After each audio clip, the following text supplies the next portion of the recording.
with corrupted files. And welcome, everybody, Pain. to Nat1Fun. I hope you had a great week. Hi. I know I did. Yeah, welcome, everybody. Hi, how are you? Let's go ahead and get into it. I do appreciate you guys being here, everybody that shows up right on time. Big shout out to everybody. Arth, Shiny, Yotane, thank you very much. What up? Hope to, of course, gather people in as we go. But as you can see below, we are starting to hit some big numbers. Just as I say that, right here, right on top of my face, we have Allie representing with the 11-month streak. Right on. Months. Almost 12. Oh, wait. 11-month streak, but 12 months. Streak. What in the fuck? How does that work? She missed a Hold month? They're subscribed for 12 Blasphemy. months, currently on an 11-month streak, subscribed for 12 months in a row. Whatever, I don't Twitch. understand that. Yeah, whatever, Twitch. Sure. All right. There's a 3-day window until the streak ends. You That's have to ridiculous. subscribe.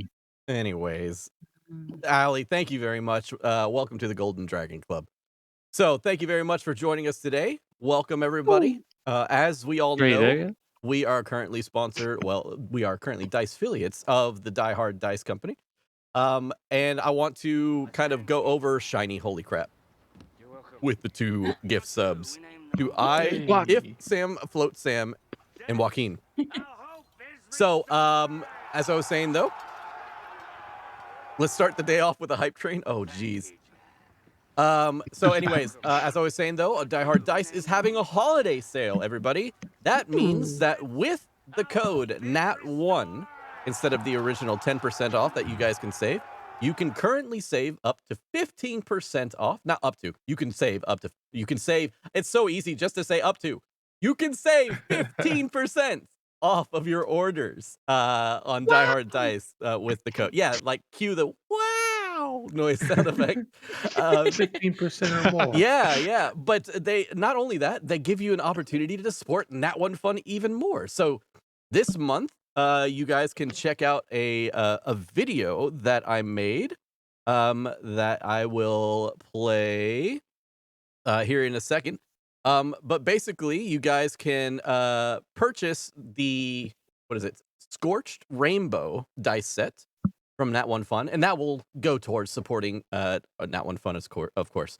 But this month, or I'm sorry, not this month, but this sale, as long as the sale goes on, Die Hard Dice is also allowing Nat1Fun a little bit extra goodness for every purchase of a set of dice that they just came out with, which is called, and let me get this straight because I might be mispronouncing it, but it's Alesia or Alesia, one of those two.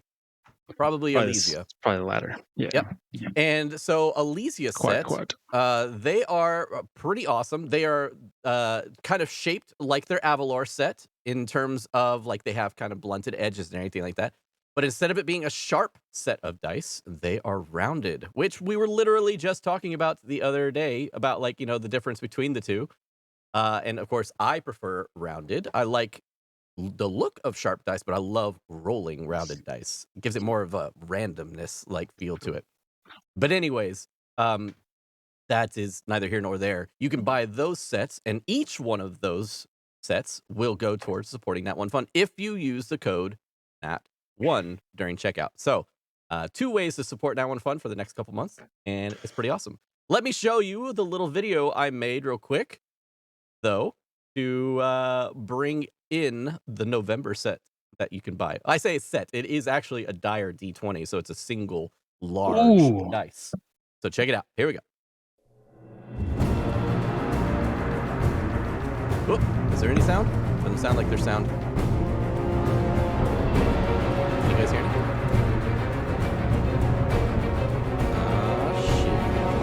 Shit. Here we go again. Hold on. Let me make sure that we get sound during this. Oh, there was sound. Oh, balls. I think there just wasn't sound in my headset. That's why. Blue Fire to Ash, Shiny with another gift sub. You freaking champion, you. media source, and right there. Okay. So sorry about that. We're going to play it again. Shiny, you fucking god among men. Thank you very much. All right, let's go.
That reminds me. I need to get my son's tattooed, or son's name tattooed on my leg. I got my other two kids, but I still need to get my son's name tattooed. I've been away for a long time and haven't gotten tattooed, so it's just like I saw my leg just now. I need to get it tattooed. Anyways, guys, I hope you liked it. Scorched Rainbow, Dire D20. I don't have it with me. It's actually in the other room. I'll have to show you guys during the break what it looks like. It's a fucking chonker. Oh, what am I saying? It's literally right next to me. Hello. So here we go. This is a little preview of the thing IRL. For the record, you should also get your son tattooed. I should just get my son tattooed. Yeah. Put Grimley's emote on his stomach. I have to make sure to get the GIF version, though. It has to be able to move. Here is the size comparison to a regular D20, by the way. This is how chonky this boy is. Very, very cool. That Anyways, boy, you want to fuck up your desk. That's how you do it. Exactly. Yeah, exactly. I will say, in its defense, it doesn't have necessarily like the sharpest of corners. So you can actually roll this on a wooden surface without like fear of it instantly gouging it. If you roll it gently, of course. It does have a bit of weight to it. So if you just kind of like toss it up and let it go, yeah, you might do some damage. But Or yeah, get a dice tray or the scroll from Die Hard Dice. that is true. Both of those are fucking awesome and available there right now. Actually, as a matter of fact, I think they restocked their scrolls. So check them out. They're amazing. You should always, if you have any questions about Die Hard Dice or anything like that, hit us up in Discord. Hit me up on Twitter. I'm literally there 24/7, basically. I live on Twitter and Discord. So you ever have any questions, throw them my way. Or if you have any questions about how to support Nat1Fun, you can always just go there and ask, and I will let you know. But anyways, use code Nat1, Die Hard Dice. Thank you guys so much for checking that out and kind of sticking with me through that. Speaking of dice, let's talk about next month's set. So, little did I realize that when I was choosing this month's giveaway dice set, that it looked so damn much like the dice set from Die Hard, but this is not from Die Hard, and it is a whole set, not just the chonky boy. But guys, The generic version. Hold on, I totally just whiffed it. I totally whiffed it. Hold on. I meant to save the no. picture. Yep, I'm screwing everybody's camera up as I go to save this thing. I didn't realize you were going to show it. Here you go. How nice is that? Wow. Here's a close-up of that. I love the texture. so scales. it's the Mer King set, so it's like mermaid scales, but I liked it because they have the dragon scales in the head. It's You know super who duper it cool. reminds me of? It's literally jewelry at this point. Yeah, exactly. Yes. And this is a So, whole yeah. set, right? Not just the Yes, the it's a D20? whole set. I just So- only got one out of the little plastic bag. Yeah. Because they're Nice. all in little plastic bags so they don't hurt each other. Because they're metal dice.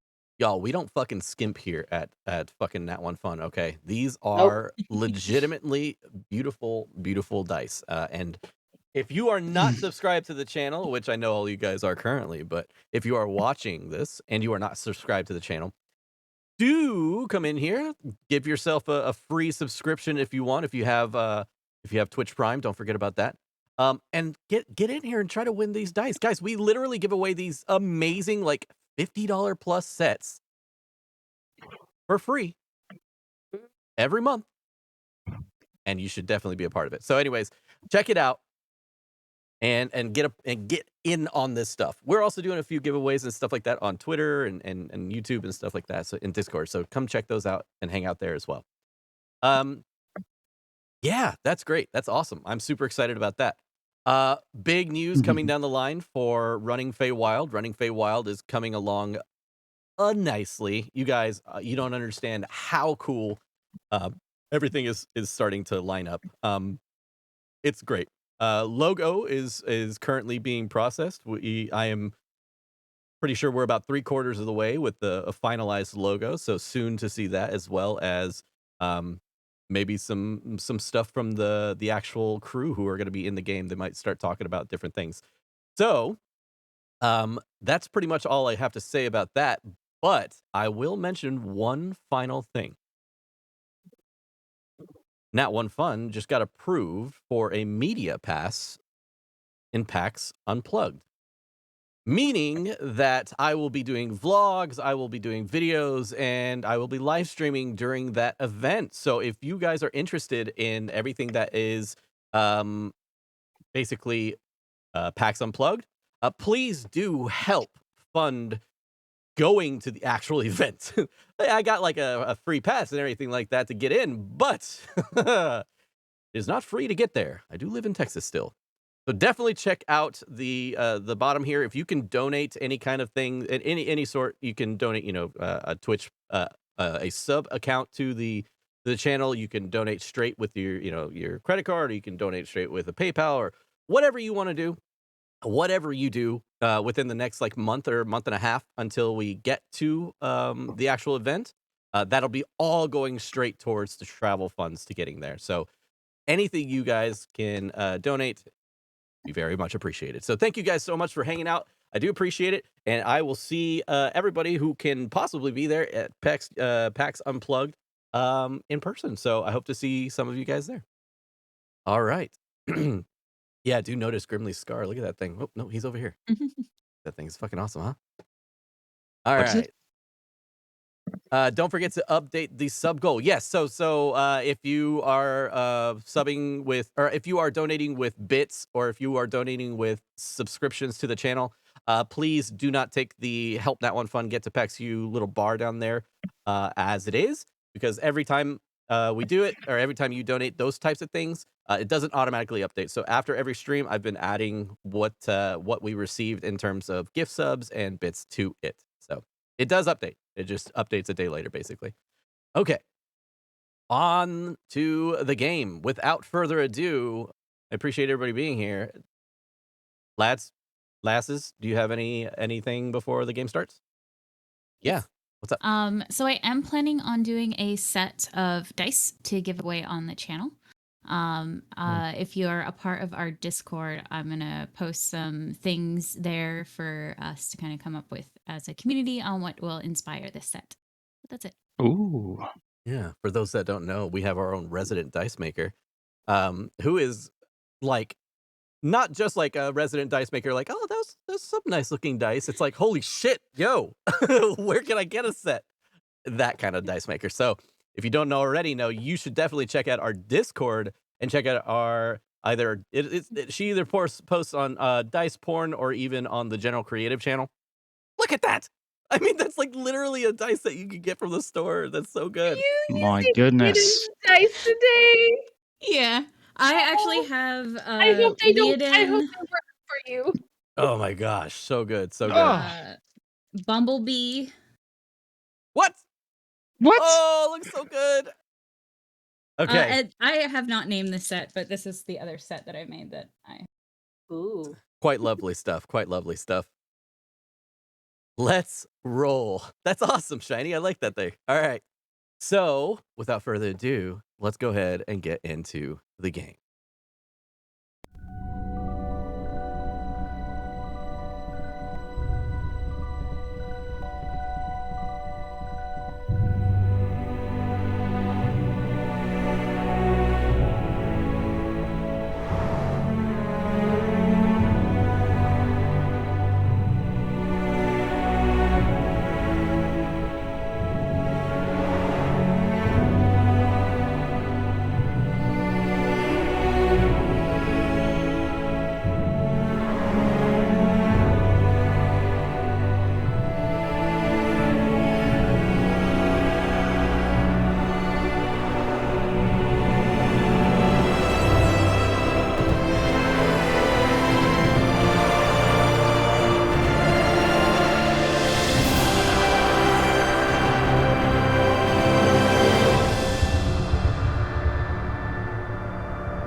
All right. A quick shout out before we even get started to Game Blaster Alpha, another Rime of the Frost Maiden streamer and YouTuber and content creator altogether. They will be providing some of the content that we are going to be using today. So if you can go check them out after our stream today, I believe it's either 5 p.m. or 5:30 p.m. I cannot remember just off the top of my head. Blaster is actually in chat right now. If you could just update us, do check out their game after ours if you're so interested in checking out another Rime of the Frost Maiden campaign. 5:30. wait. Are we allowed to check out their campaign? I believe so. I believe so. I think we're ahead of them. Are they behind or in front? Okay, okay. I'm almost positive we're ahead of them. But I could be wrong. Thanks, But, Alpha. but anyways, check them out. And let's get started. Oh, also shout out to Brash50. I missed your message. I apologize. Yeah, we're behind you guys. Okay, cool. So yeah, check them out. Last we left off, ladies and gentlemen, our team has just delved into the giant fortress on the hidden island amongst the sea of moving ice called Grimskalle. After defeating a large old frost giant, they make their way through one of the layers of the fortress. And in doing so, they discover that a lot of these rooms are completely abandoned. It looks like whatever forces were here before have not been here for some time. Allowing themselves to make a choice to go either upwards or downwards in this large mountainous fortress, they decide to make their way downwards. Some of them stumbling along the way due to the slippery ice. They finally make their way down to a giant ice rink in the shape of a snowflake. Each one of the arms of the snowflake reaching out towards a different trial that the team had to pursue. As they make their way down the ladder, though, they are met with a strange individual. A large walrus that seems to be sliding around and having fun. Has the ability to speak with the team. When it speaks to the team, it allows them to kind of ask it a few questions and even ride on its back at one point to kind of gauge the area. And discovering that there's a lot of campgrounds and or old goods here that have been lost to time, they also discover the 4 entryways that lead to different tasks or trials. Each one of these trials leading to a different aspect of the Frost Maiden. I can't find... Where did my Frost Maiden book go? Anyways, each one of these trials having to do with one part of the Frost Maiden herself. After each one of these trials and touching the doorway that leads to these trials, they are teleported to a Reghead Glacier. Not Reghead Glacier, a Reghead... what are they called? Reghead Nomads. Sorry. A Reghead Nomad group. Each one of them representing a different nomad tribe. You know, we had the elk and we had the tigers and the bear. And each one of these trials kind of put the team to the test. One of the trials having them, unfortunately, having to murder a bunch of village elders in order for the tribe to eat. Another task, allowing the team to wait out for a long time, about 6 days, as a matter of fact, for a tribe to return after defeating another local tribe close by. A third trial, leaving them to try and pack and move with the nomadic tribe. Moving along with the elk, the team moved for 16 hours. Within one time frame, almost exhausting them to death at one point.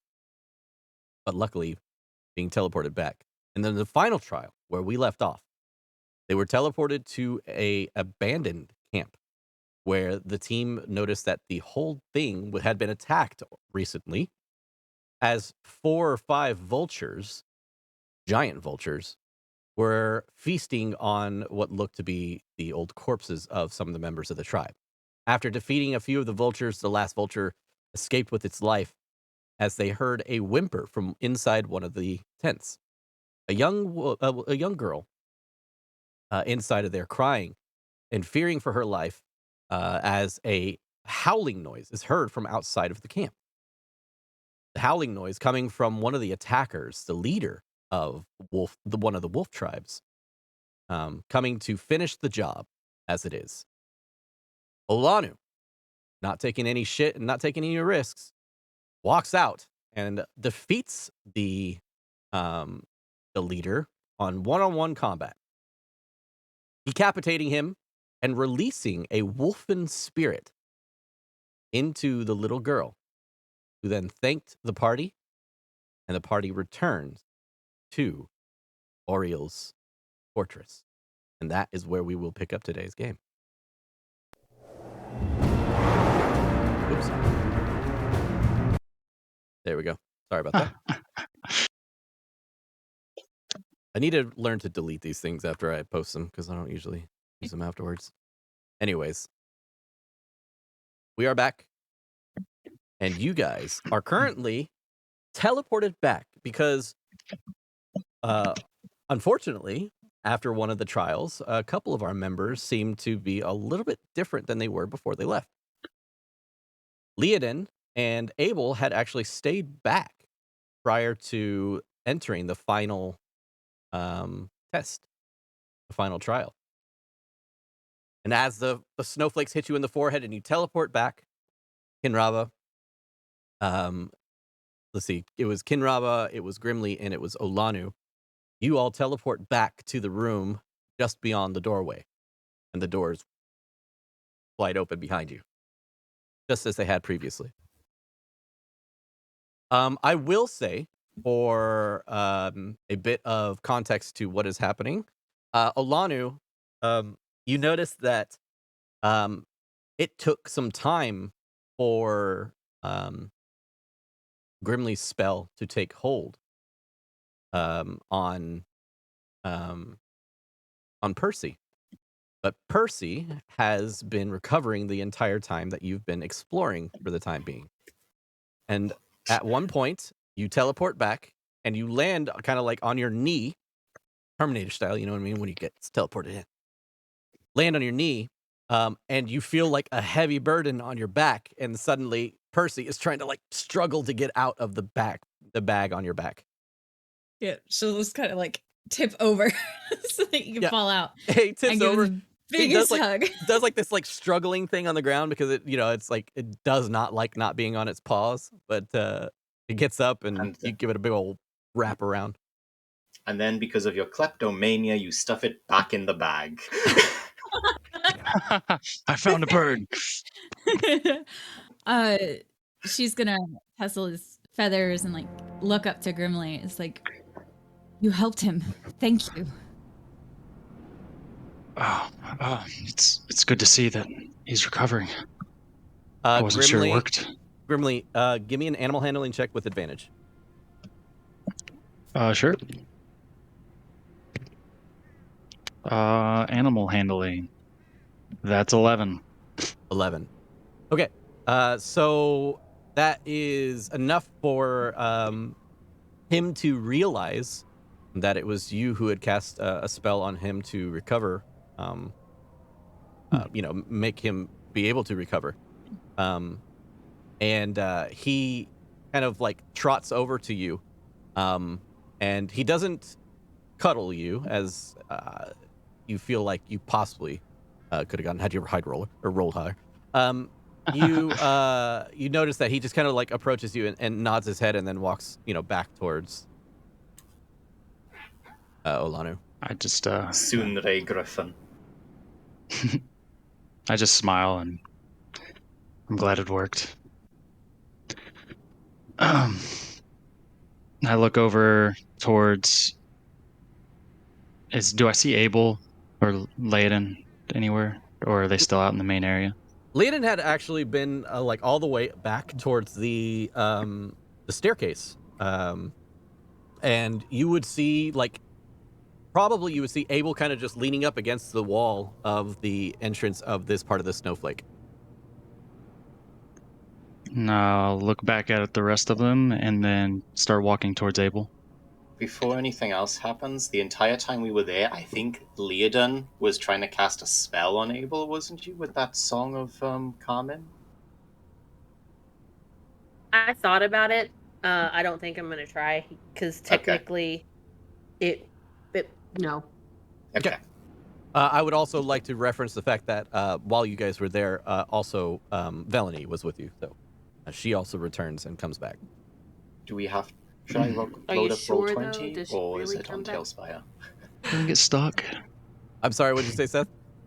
Do I have to roll... Is it on Roll20 or Tailspire I gotta load up right now? We're on Tailspire.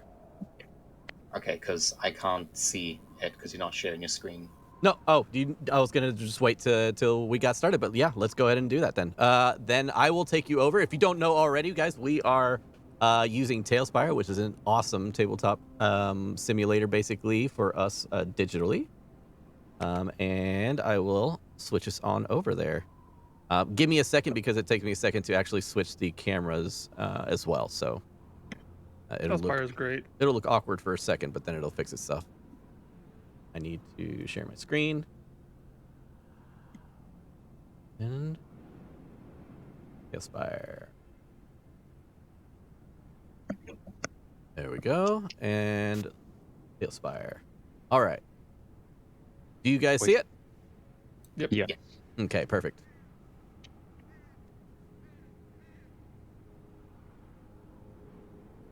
All right. So It will kill me last.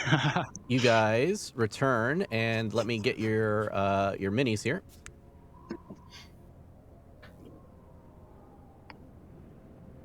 Ice heart. Oh shit! Yeah, I had Tailspire open, but then my camera started lagging like 30 minutes behind, so I had to close it. I think I just glitched out and we're back. Okay, that was strange. Sorry about that. Did I mention Tailspire is still in beta? Abel, I don't know why I pulled you over here. You are over here already. Let's see, who am I missing? I have Olano, Grimly, and... Me and Velany. No, I have Velany, Grimly, wait. and then that is... And Rava. In Rava. Where are you at, Ken? There you are. Okay, perfect. Very nice. Okay, so we are good to go. You guys are there. As I had mentioned, we had Leodin had made her way back to the steps, and you have Abel kind of just chilling and watching. Okay, yeah. So after we return, I'd like to walk towards Abel. Okay.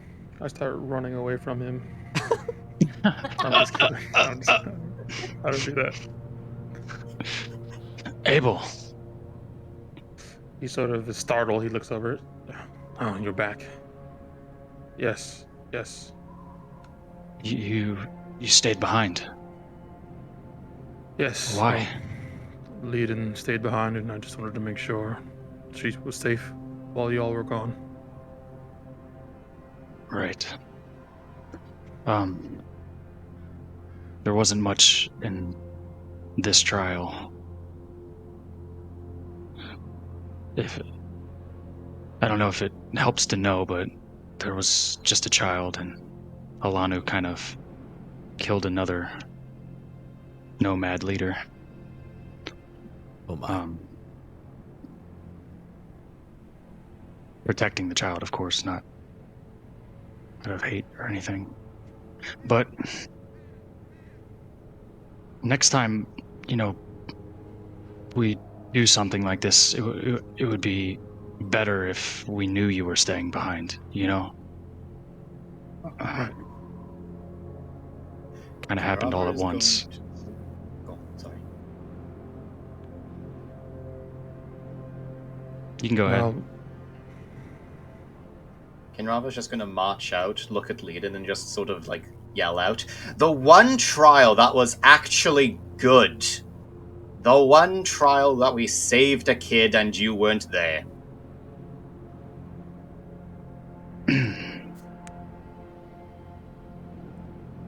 Just suck a little, but I'll be alright. Alani will come out of the tunnel as well. There are two more that we have not gone in, correct? I think there was the one to the north and then the one to the south. They don't have... At least that we can see. Yeah, that's true. I think their doors were open, I think? Yeah. South was the vault or something, right? Yes. The walrus kind of slides by you and he says, There are 2 left. Welcome back. Anyone else think I it's weird had he's to talking? hug a child because you weren't there. You hugged a child. Yes, I had to hug a child because Leodin wasn't there to do it. I blame you for this. You looked quite comfortable. She's just gonna march towards the south. Okay. That's not. Grimly will start heading towards Leodin. Okay. I know you're pissed at me right now, but when we arrived in that other plane, I was actually worried. Without having you there.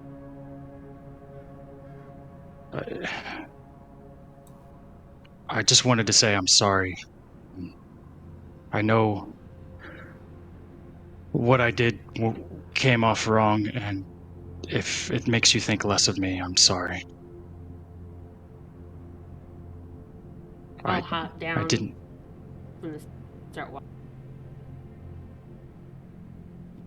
It does not like having me pick you up for some reason. You just like go flying off the screen. You hop down. Okay. Sorry.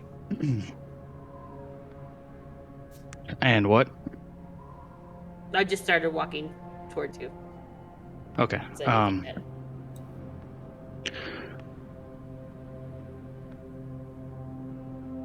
Okay. In my mind, I wasn't doing anything wrong, but the more I think about it, you know, Rava said that none of this was real, and I can't tell what is real. And I found something of use, and I thought, you know, it was better to take.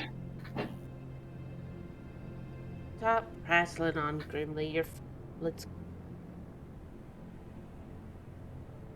Listen, we're all better together, you know, and if anything happened in there without you, you'd be left here alone with just Abel, and, you know, that would be pretty terrible. I mean, I don't think it would have been terrible. But in the grand scheme of He's going to get things, a very wicked grin at that statement. in the grand scheme of things, we have an important task at hand, and, you know, I promise I'll make it up to you after this. But we should stick together for now until we get through here. Nobody wants to be. Oh, you're cutting out, Ray. You're cutting out. Yeah. So funny. I promise. Nobody wants to be stuck with just Abel.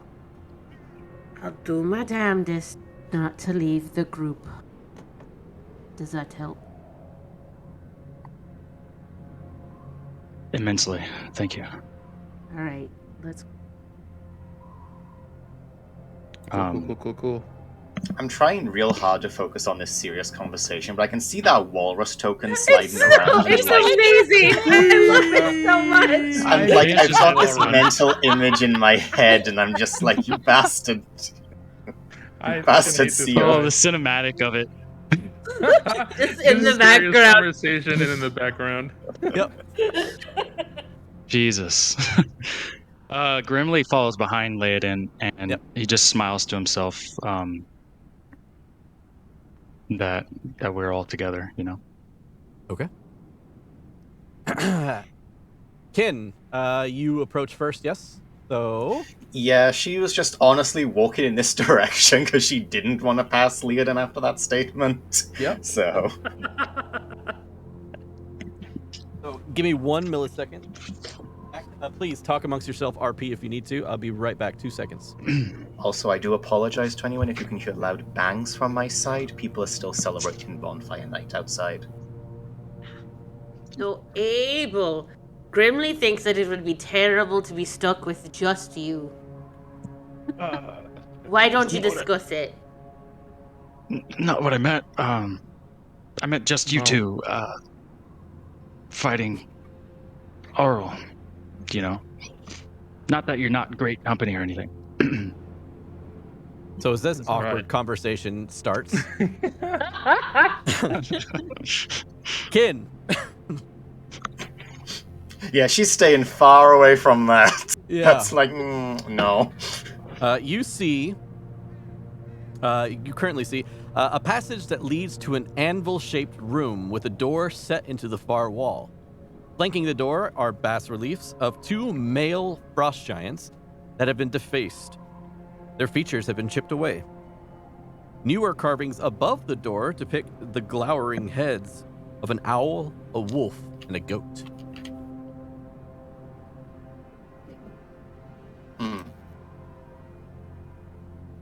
Is there any, like, weird thing above the door this time? Like, we've had, like, isolation, cruelty. Like, is there any sort of words up there this time? No words, but you do see that, like I said, you see the glowering heads of an owl, a wolf, and a goat. The wolf and the goat on either side and the owl in the center. As you approach the door, a disembodied voice comes overhead and kind of basically echoes throughout the chamber. This place is shut to all of those who pass the test of cruelty, endurance, isolation, and preservation. Oh, so it was preservation. Huh.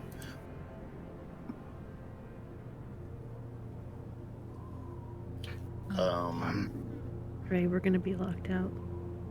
Is it wise to go in there without checking the graveyard first? I mean, I'm going to assume the graveyard has things walking around in there because it's a graveyard. Yeah.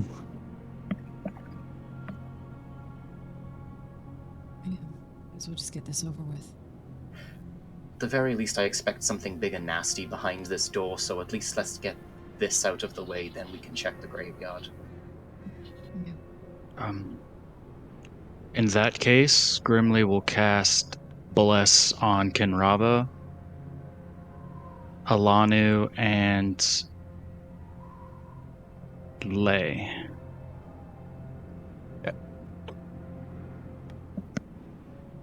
Abel, where are you currently? Yeah, I'm staying in the far back of the group. I'm probably like 10 feet behind whoever's in the back. Okay. Just keeping an eye on everyone. Yep. All right, blesses go out. Let's see, those who have passed the tests. Me and Abel were the ones who helped kill elders, which I don't know if that made us pass or fail.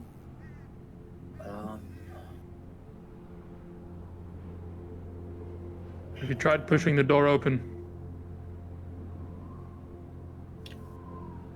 I'll try that then. Kinraba's just gonna walk forwards and, like, push the door then, I guess. Kin, you put your hand on the door, and the heads above the mantle, or I guess not the mantle, but basically the top part of the door there. The mouths of the animals, of the creatures, open slowly, and a bright white light emanates and shines down on you like a spotlight. Roll Arcana. Ooh. That's 18 plus numbers. 18 plus 7. Okay. Plus 4. You, of course, Or feel D4. like a magical energy pulsating kind of through your body for a moment. And then the spotlights Attack rollers. go out. Oh yeah, 25. The three Yeah, heads. 25. The three heads. Oh, 25, then none of this happens. No, I'm just kidding. The three heads slowly close their mouths, and that light disappears. Of course, it goes out, and then they close their mouths. The door begins to rumble open. I guess we passed the trials. In the far back, Abel just sort of smirks toward his shoulder and then nods. Am I on the Looking wrong forward. side? Hold on. No, okay. I was about to say, if you put your cameras back, just to slide that walrus around, so help me God. I gotta make sure he's still rolling! Whee! Anyone else super nervous that Abel and Layden can't get through still? Or do we think it'll be alright? It should be fine. Maybe. Let's I just suppose keep going. we'll find out. As the doors open, Grimly will walk up next to Kinrava. Kinrava's Okay. gonna walk back immediately after looking in there. Hell no! She's gonna walk her ass back. So you begin to walk your ass back as you see currently in front of you a couple of what look to be undead frost giants. Oh shit. Oh. My specialty. But Nope. as you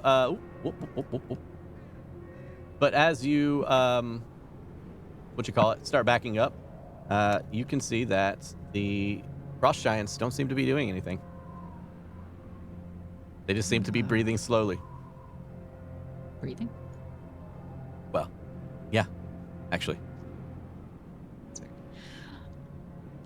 Alana would have gone up forward as well, especially seeing Kin look disturbed. Yeah. Lano, you make your way forward, and you see Grimly is also right there alongside you. At the far end of the room, as you open the doorway, arranged about this room are 3 tablets of ice. Are currently 3 tablets of ice. They sit upright in stands that are also carved from ice. It looks to have some kind of script that has been chiseled onto the surface of each tablet. And a 4th one kind of lies on the ground next to the other 3. This is interesting. Grimly will start stepping forward and probably cast Divine Sense. Okay. Grim, you step in front of Kin, and you cast Divine Sense. There are 2 very large undead giants right in front of you. Okay.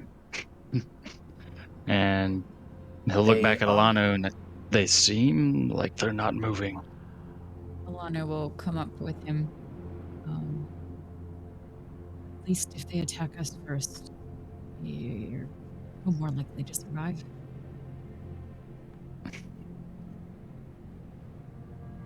Tread carefully. Yeah. I'll just start moving towards the door. Same. Towards the Yeah, tablets. Slowly. Kinrava's going to summon Omen onto her hand. The, Okay.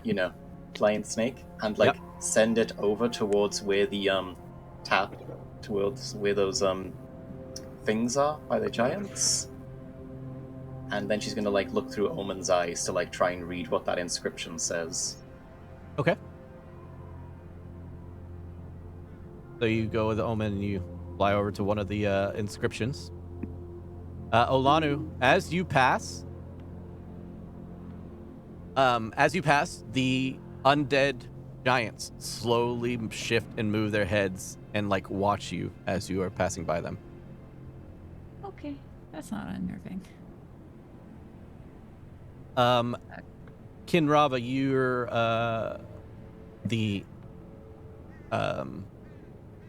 your familiar kind of flies up towards one of the things, and on it, in common, you see on the thing it says, "Compassion makes you vulnerable. Let cruelty be the knife that keeps your enemies at bay." Very Kenrava. Okay. Olanu, as you pass by the giants, they continue to look at you, but you can see the other tablets if you would like. You are close enough. Yeah.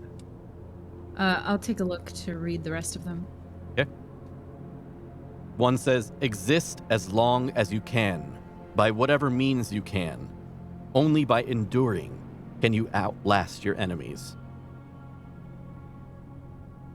Next one says, in solitude, you can understand and harness your full potential.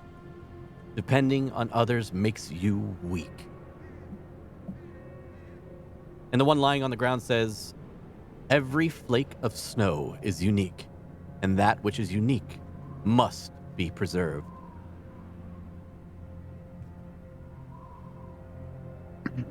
And the last one was the shattered one, or the knocked over one? Yeah, it's just knocked over. Yeah, that's the one. Yeah. Okay. I could actually do this, which is funny. Hold on. Watch this.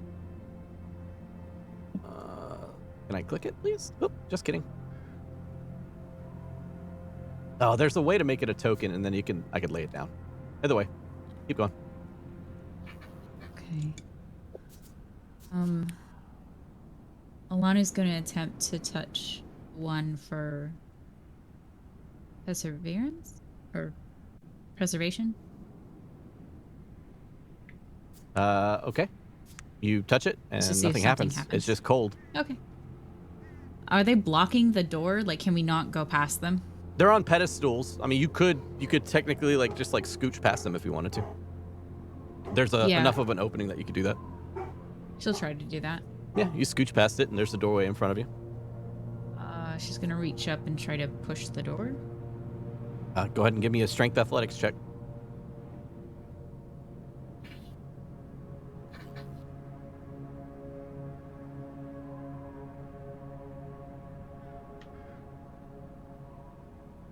Where are you?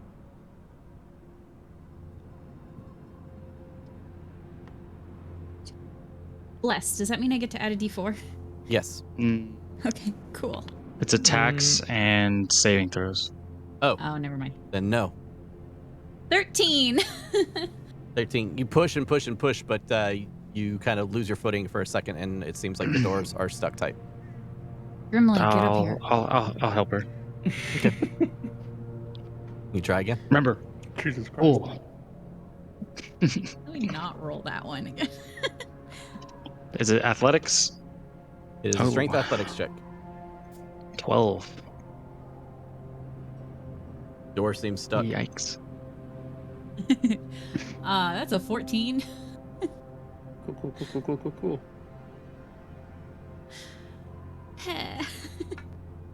I think we're getting through this door. Is there a locking mechanism on it, or is it just hard to open? Well, from your past experience, you note that it's probably hard to open. There's no locking mechanism. Gotcha. Okay. Maybe we should get Abel up here too. Everyone push. He's not very strong, but yeah. Neither are we at this particular moment. Grimly with all the shade. What's with the shade, man? I thought we were friends. I'm not fun to hang around. I'm weak. Alanu will Being yell, blunt and honest. Hey, Abel, come help us with this. I'll sort of glance at his shoulder before moving up and starting to help them with that. Okay. Push and push and push until finally all three of you pushing on this door is just barely enough to have it squeak on open. Giants did nothing, right? Abel walked by him. Giants did nothing. Motherfucker. I think Grimly was trying to set Abel up. Jesus. All right. I know. Again, what is up with this shade? What do you mean shade? I don't trust you. You still trust me. Grimly just doesn't think you're very strong. So doors open, all three of you there. So it would be you, and you. Okay. After Abel helps open the door, Grimly kind of gives a, okay. The I'm door not strong opens, enough, to be fair. and you see that this chamber has a domed ceiling engraved with a giant snowflake. 2 caryatids depicting a towering woman stand on either side of a door on the south wall. So you see on the south wall these 2 like huge pillars of ice that are carved out to look like women that are just kind of holding up the lintel of the door. And in the middle of the room is a 5-foot-tall, claw-shaped lectern with a white-covered book resting on it. Kinrava is going to walk up and sort of scooch past the tablets as well, now that the things haven't attacked anyone yet. Okay. Do you think this is a raft or some sort of a test? Remember the light wand. Kinrava, don't touch the book. I was actually going to do something a bit more smart than that. Okay, and you walk up. Is going to cast Mage Hand. Yep. And she's going to pick the book up with that. Yep. Before you do, Yeah. Velany has already kind of squeezed by you, or squeezed by everybody. And she's like, wait. As she kind of like sees you put your hand out.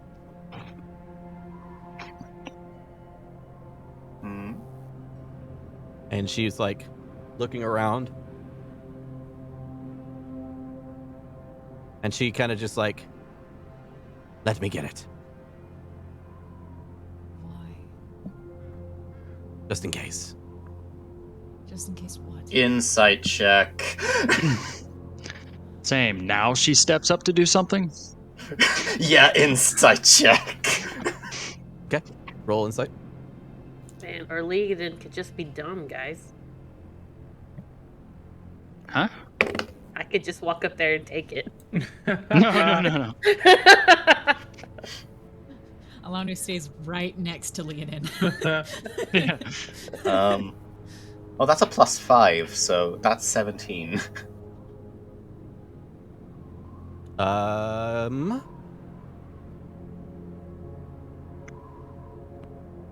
It is pouring down with rain out there. How are they lighting fireworks?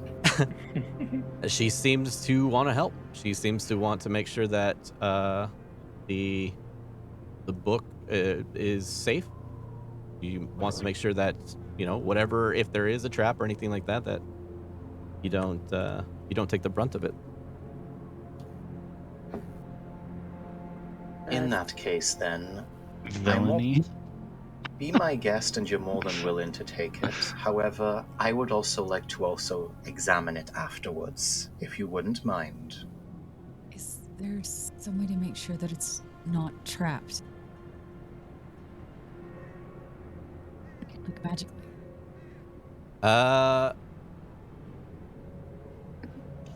She says, I don't sense anything. Okay. Just be careful. He takes a few Not steps affected. forward. It's not affected by the hollow spell, is it?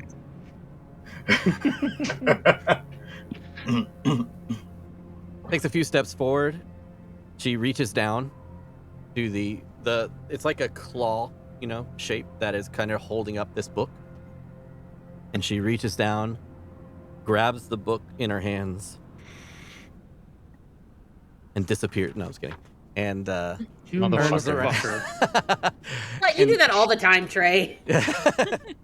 and turns around and looks at you, and she says, I think we've done it.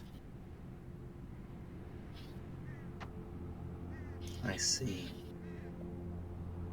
Kinrava's going to, walk past her for a moment. Okay.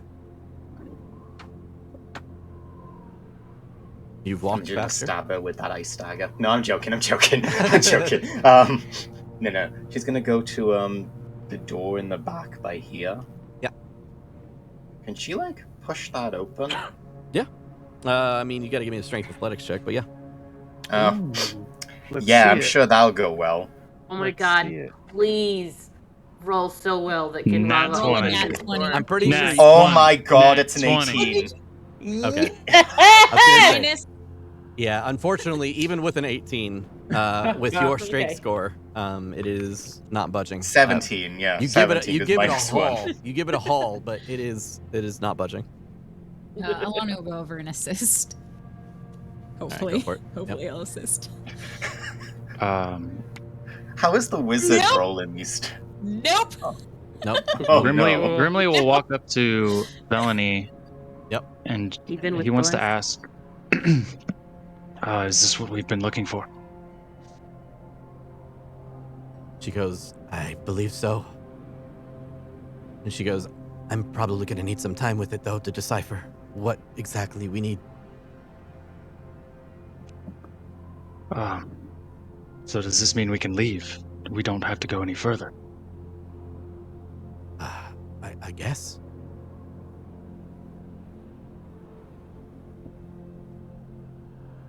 Okay. I need to talk to the rest. I don't see why we stay unless we plan on taking on the Ice Queen herself. Alara just kind of looks. Is that what's through this door? Kinrava cast knock. Oh shit! Okay. I want everyone to remember when Kinrava did something dumb. Mm-hmm. I want this noted. You Thank you. walk up to the door and knock. Does it specifically say that it opens it just opens automatically without you having to touch it? It unlocks doors and opens doors, yeah. Okay, it does open it. I just want to make sure it specifically says open, because I was like, it's unlocked, I guess, now. But no, if it says it opens, then yes, this giant, heavy door. Yeah, the doors sort of like fly open, basically. Fly like backwards. the thaumaturgy So can. It knocks from the other side. The sound of knock echoes throughout the chambers that you currently are in, sending some like frost and snow falling from the large statues that are basically pillars next to you, kind of just tumbling to the ground, and the rest of everybody has to like cover their ears in this cavernous area as it rings through this whole area. From a distance, you can hear, "Oh!" Jesus. That Walrus is gonna kill me because I'm too busy laughing at him to take him I'm just seriously. gonna kill it. Hey, that's good Lead blubber. in, I yell back, "We're so sorry!" Running out of beard oil here. And then Kinrava's going to walk in to see what's in here. Okay. Is that Thor's hammer? No. Oh, So can it be Thor's hammer? I get yeah, it. it is actually just Thor's Can it be? Though, please.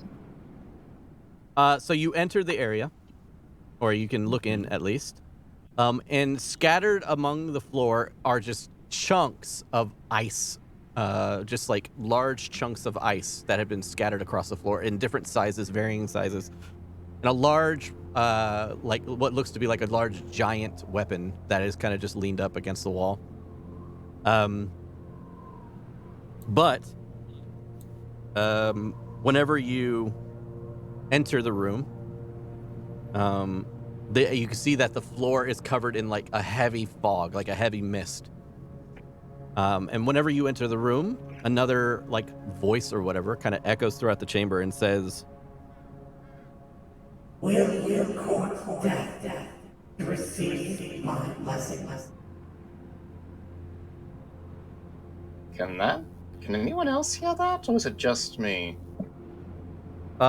just you, Oh. because you're the only one that kind of entered through the room, right? You walked up, knocked, and then walked in. Mm-hmm. Yeah. So Is Queen whispering now? repeat what that thing just said. Will you court death to receive my blessing? Will you court death to receive my blessing? Nope. Turn around. Record? Nope. or require? Nope. She's gonna You turn right will- around, it said, walk "Will out of the you- room. Will you court death to receive my blessing?"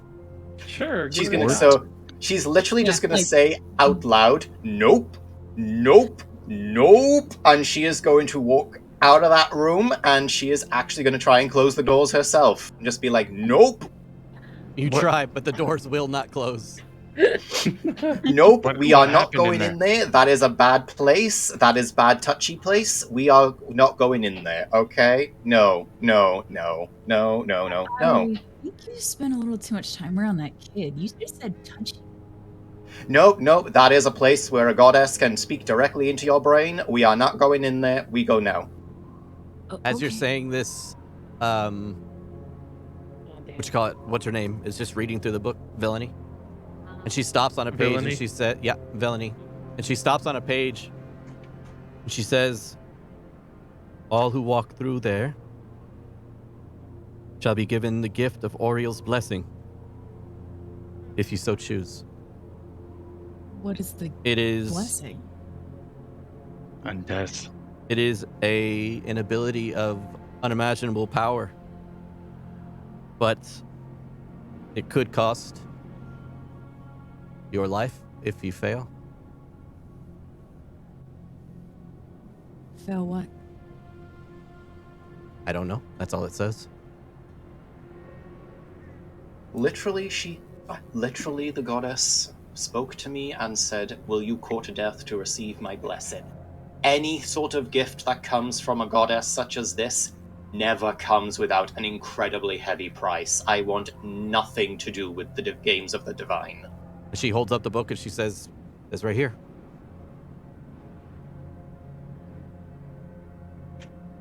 The last thing we need is With to an pay. edge.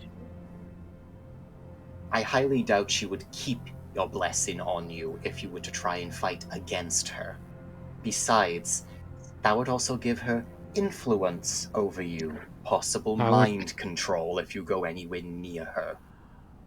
How would And I your want nothing to do with that. Roll an intelligence check, Kin. You're making a lot of assumptions right now, but yes, let's roll an intelligence check. Oh yeah, she's just freaking out because evil goddess spoke to her. Yeah.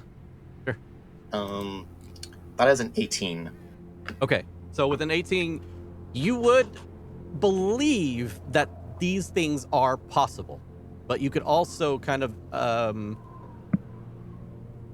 reference that the book that she holds currently, that Villainy holds, it could possibly lead to a more direct explanation of the risks of what is possibly in that other room. So referring back to that, basically, it's either you gain an insane amount of a powerful boon from the god, or you die. Depends on how you deal with the situation that is given to you. Yeah. I would take nothing from another god. Villainy kind of looks and she says, "I'm not sure. It could help us in the future." What if it's the only way to end the rhyme? If we have this boon, I would have to read more to discover Highly exactly doubt. what is necessary. I highly Um, doubt any goddess would bestow a blessing that would help undo her. Brimley is going to take a moment to pray to Helm to make sure. Maybe, I don't know. He's going to just take a moment and try to pray about this. Okay. Is it a As- bad decision? Yeah. As you're praying, as you're praying, Villainy will kind of look over at you, Kin, and she goes, "I tend to agree with the fact that I highly doubt that whatever she does give you now will go in aiding against her.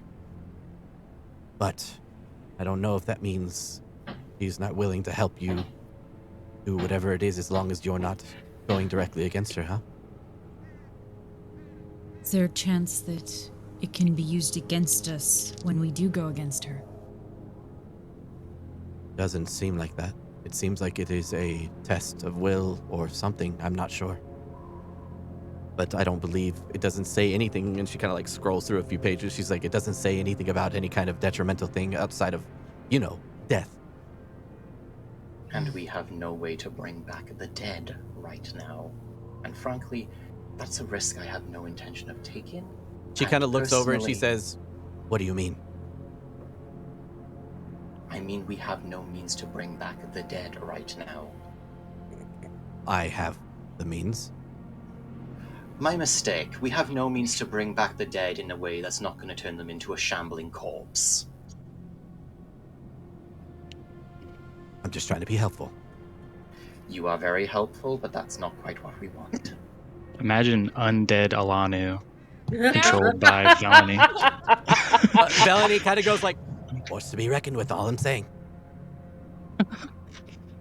I have no intention of becoming a pawn of any divines, and she's just going to walk away from the door. Okay. Yeah.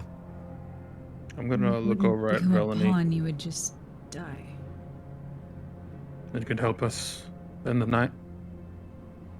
She goes, I'm not sure. Like I said, I still have to read more of this book. Oh my god. Sorry. That was a very Wow. That was a loud one. firework. I'm really sorry, guys. I'm trying to mute and get them out. It honestly, it wasn't that bad, but it was just like, it was loud enough to be heard in the microphone is what Sorry, that was this is a mixture of like heavy rainfall, alcohol, and fireworks going on next door right now. All right. Party! It's like hurricane parties in Florida. Yeah, right? All right. Sorry. Keep going. Abel, she does say that she needs to read further to kind of like really kind of define what the fuck is going on. I'm just going to glance over to Grimly. He has his hand on his torn up tabard right now. Yep. And Grimly, as you're praying, there's nothing. I mean, you don't feel any different or feel any... Yeah, basically all I'm saying is I would never do anything to defy you. Whatever's better to protect the realm. Yep. But not hearing anything, I would look up and see Abel standing there. And do you think something we could use?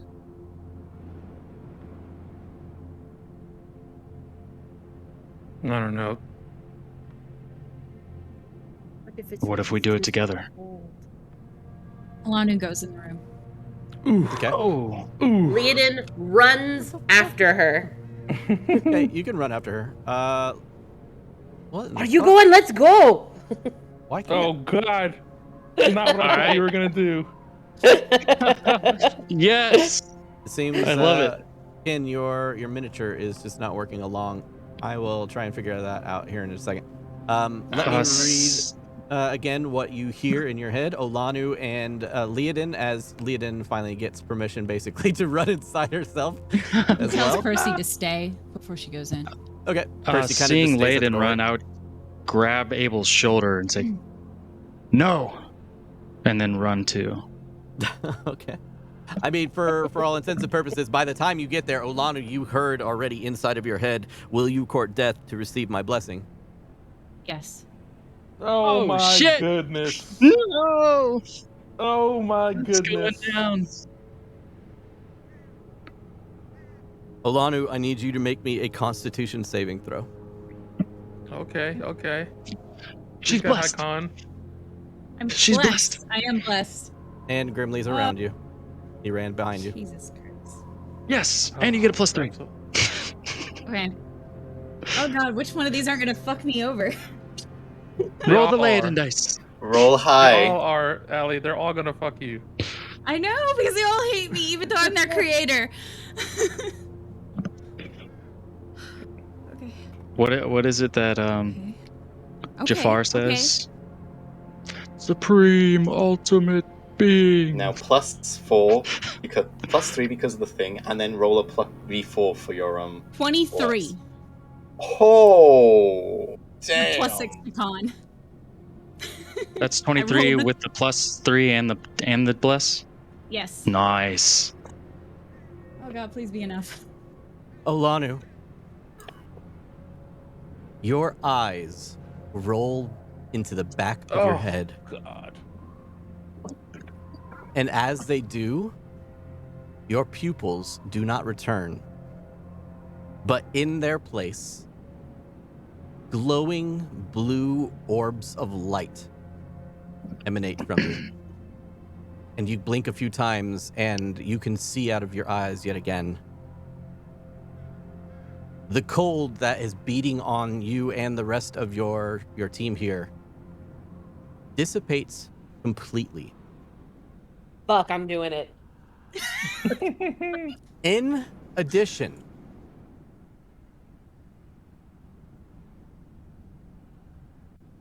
you can also do something else, but I'm going to tell you secretly so that way it doesn't influence anybody else's decision on whether or not they want to do this. We're playing with fire right now. Yeah, we are. As soon as I see the glow in Alanu's eyes, I'll say, "Oh, yes, I'll call it death." Oh no. I have a +6 to con. Saves. I mean, she's also blessed and she's near Grimly. Okay. Jesus. Ah! Grimly runs out of the room. Stop doing this shit. No, I'm just kidding. That would kill her, probably. So I also got a 23. Shut the fuck. Like, I want to Hands like double check fuck. my math. Okay, yeah. Yep, 23. Leodin, your eyes roll back into the back of your head, and bluish-white orbs replace them, glowing in the moonlight. What are we doing, guys? They're What are we playing with doing? fire. Leodin, Werewolf. I'm gonna be a werewolf. Leodin, the breath, the frosty breath that you've had ever since the start of this campaign, essentially, disappears. Oh, this is a dire mistake. That's cool. You are no longer breathing a frosty breath. And I will tell you what happens whenever we decide what's going on here. Okay. Alani exits the room. I'll also exit. Olanu and Leodin both exit the door, Yeah. grimly, like, kind of shaking, like, not knowing what's going on or whatever. But Kinrava and Abel, you see what looks like almost two demigod-looking people that have, like, glowing blue eyes, and they just look to be different, other than the fact that, you know, of course, Leodin no longer breathes that frosty mist that she had always. Basically, it was like episode 3. I just turn around and look at Abel and shake my head. For the briefest of moments, like, it's only like there for a single heartbeat before her face like goes back to that sort of like placid, sort of neutral expression she always wears. Kinrava just has the look of utmost disgust, as if someone's just stepped in dog poop. Okay. How do you feel? Fine. There's gonna be one fucked up boss fight, I guarantee it. Yeah, also, Leodin, you no longer feel any kind of cold. And it's not just because of your magical item. You literally do not feel cold. Wait. Question. I'm not cold. Yeah, I mean, what's up? that's normal. Not either. Which is not normal. Hold on, I'm reading Divine Sense right now. It's not timed. So it's probably gone. Yeah, Divine Sense is like it's like a pulse. Like, Gotcha. Yeah, I think it's like to the start of your next turn or something. Like it's like one round. yeah, I equate it to like a pulse of energy, Yeah. like a sonar. Yeah. I'm gonna use that again as they walk out of the room. Sonar goes off. And it is essentially to sense evil, I'm assuming. It is celestial, fiend, or undead. Celestial, fiend, or undead. You do not sense any of that. Fuck, thank God. Abel sort of leans his head closer to her shoulder like he's listening to something. Closer And then to he's your gonna shoulder? Yeah, like he's Oh, okay, listening yeah, to gotcha, something gotcha. that's here. And then he's gonna walk into that room. Okay. He walks past Kinrara's just Emily. gonna walk out the door. She's just gonna walk. She's walking out. Okay, Kin. Don't do it. Walking out where? Oh yeah, your mini is fucked up. Let me see if I could just pull your mini from like the pool of minis here. You were you an elf? I think yeah, that works for some reason. I don't know why. Okay, that's weird. You walk out. Yeah, she's just walking out. Right now Valenie is like furiously like scrolling through this book here. You walk in and you hear the words, "Will you court death to receive my blessing?" And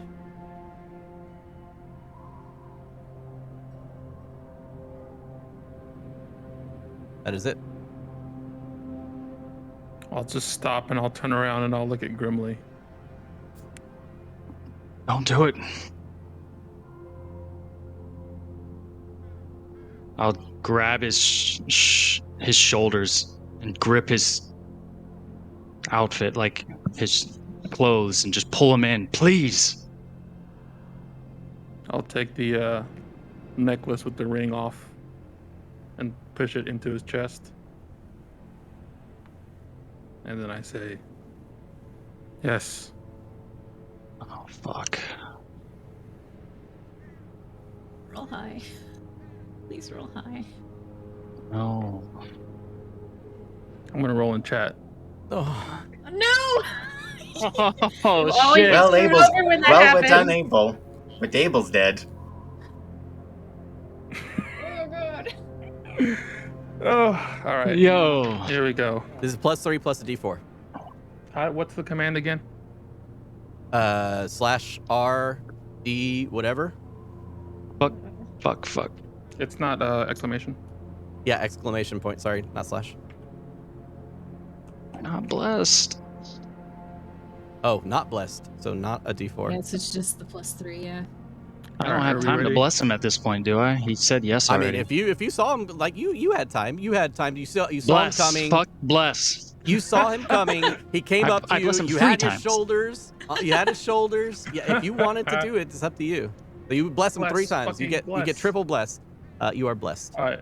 Just for the record, I have a total of +5 to this roll. Without the Yes. bless. Oh, with blessed, it's another D4. So Yeah. Nobody look in chat. I'm not looking. Oh, okay. That's not- okay. So That's okay, +5, okay. you said. Yep. And then a D4 on and top then a of that. D4. Okay, D4 okay, on top of So okay. that's Please. 18. Please. Can I roll a D4 in chat? If you want. Ooh. Okay, 19. 19 total. We're gonna go on Please break. be 19 or less. Oh, shit. How could you do this? We're gonna go on break. All right, everybody, if you're watching from home, take a quick 5-minute break, and we will be right back here in a second. Go grab something to drink, go to the restroom, and Well, this yeah, is an early break. We're, Shit's uh, about Doing to it go on down. purpose. we're gonna go on Evil. break. Evil Trey, DM. may I take you into the other room God here for damn just a it. second as we Re-roll a new goddamn character, boy. have a talk. God.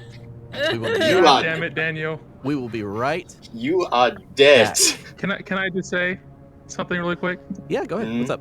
If I trusted y'all, I would not have done it. I would have believed. I would have. Grimly's words would have Oh. taken me away from it. But I had to do it because I can't trust y'all. I can't trust. I Grimly. wanted to say you can't trust this, but then it didn't matter. Like nothing I say, and also Grimly doesn't know you have this thing going on, but nothing would have stopped you from Billabong fucking told doing him that. it was okay. Okay, Exactly. let's go on break, guys. Let's go on break. That way we get some time, Fuck. and then His we'll be right back. imaginary friend, his non-existent animal companion, told him to do it. Okay, I'm gonna mute. Oh shit. Okay. Oh yeah, Go to you're the fucked, principal's dude. office like hardcore. I'm gonna turn off my videos.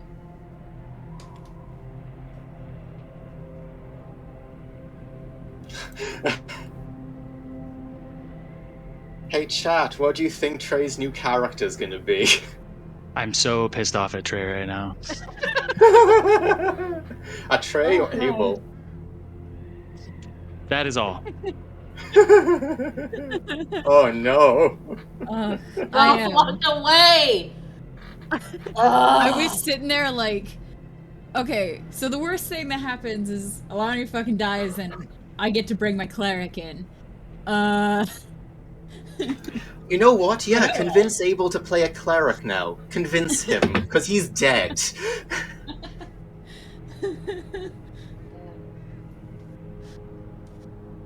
He's either gonna like turn into mist and like he's dead, or like freeze solid, or something along those lines with the fucking ice goddess. Or maybe he'll turn to. Oh my god, he might join that garden outside. That's what I was just thinking. Is this how she makes her ice garden? Oh no. Oh, that's awful. I wonder if you had to get above a 20. I wonder, what are the odds that Dan's just fucking with us? Oh, 100, like 80%. And he was just waiting for someone to roll decently well and be like, and we're gonna go on break. But you know how all of those things that give you like a boon require you to roll ridiculously high? Yes. Like, I wonder if we just barely made the cutoff. Oh, fuck. I will say, holy crap, if you guys got a 23 and you got but he got a 19 and he didn't, holy shit. Yeah, that's what I'm wondering. I wonder no if way that I'm gonna try. High. I mean, my character hates the gods in general. She, like, wouldn't do it anyway just because of that, but no, like, holy shit. Oh, fuck. Okay, I have to go, make sure. Yeah, I need to get food. Yeah. I'll be right back. Damn it.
Chat. I bet the save was 20.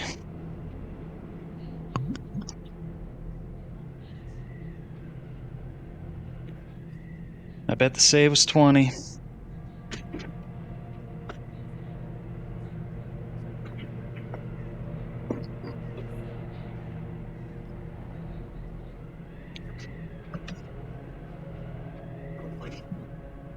All shiny, you have to go? Damn.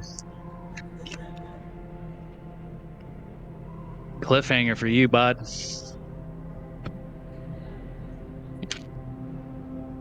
What a fucking epic break time. Not blessed enough? That's... Trey is notorious for rolling low.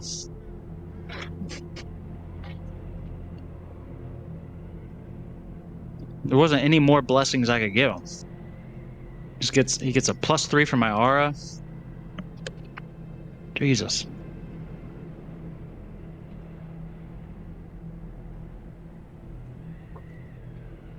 I almost tackled his ass, but fuck. Should have. Because Grimly could beat Abel in a strength check for sure.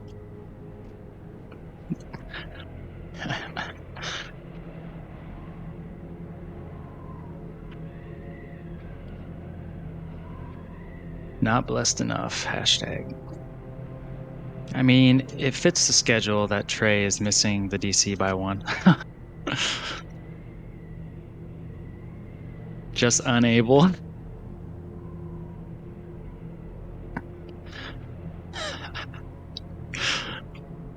Oh, shit.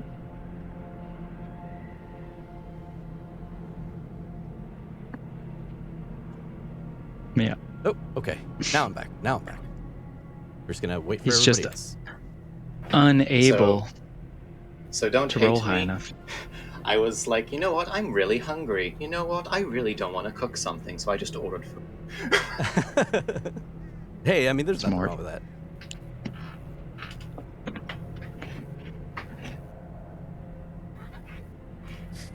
So what's your new I character swear. gonna be, Trey? If your character's dead after I made your dice, I'm so mad. at Oh you. shit! Oh shit! Well, you can just make like, really blue dice now. Nah, they'll just be the ones that we can put up for the Oh, raffle. your camera shut off there, Trey. I need the camera on so that it doesn't Yeah, mess I with know. all the. I'm fixing. So are you sending us off or are you sending him off? So No, I just had a conversation with him on the phone, so you guys are good. We don't have to do anything. Oh, okay. Great. So Trey, just saying, we might need a cleric. Just in case. I'm just saying, Can you imagine making a cleric to resurrect yourself? Well, no, I mean, we might need, like an actual dedicated cleric, just in case. I'm not saying it's gonna happen to Abel, but, just saying. I think all of our backup characters are clerics. I think so. There are like 4 Oh, no. clerics Okay. layered up in the chamber between all of us. I mean, you're not wrong. Yeah, we need a cleric. Okay. We're back. Let's see. Let me stop sharing that screen. Okay. And we will head back to Oh no, the this RP means. background. Oh no. No, I'm so nervous. All right. Fuck. You're gonna do it to me. So, as we are not on Roll20, I do ask that you guys pull up the stream. Because we are currently not using, we're not going to be using Tailspire for a second. So please pull up the stream. Okay. I can hop into Roll20. No, it's fine. I don't have it loaded up into Roll20 or anything like that. So it's just, Okay. I just need you guys to be able to hear what's going on in stream versus just me talking to you. Okay. Gotcha. Okay.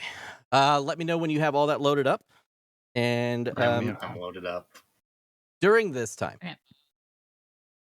Okay. so Grimly, you are past the necklace that has the ring that is currently attached to it. The ring being that of course, the ring that was there previous, but also now like some wooden tendrils kind of wrapping around it to create a very natural look to it.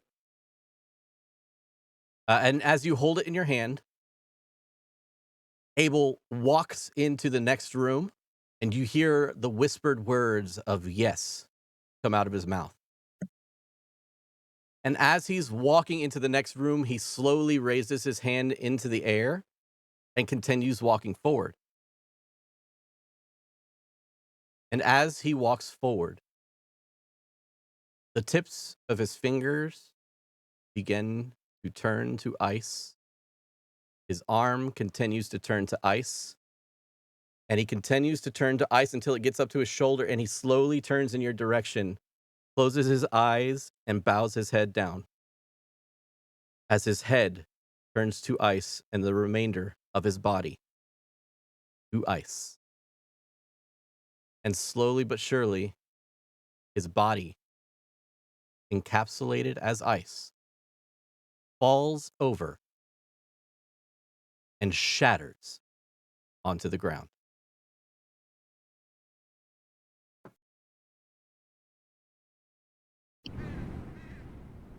Whoa.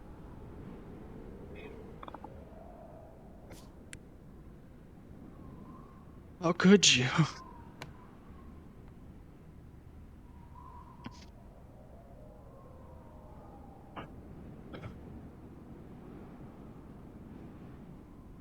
everybody, you hear the sound of shattering ice, causing you all to kind of turn around. And you see kind of Grimly with his arms and hands out, holding a ring and ice particles in the next room.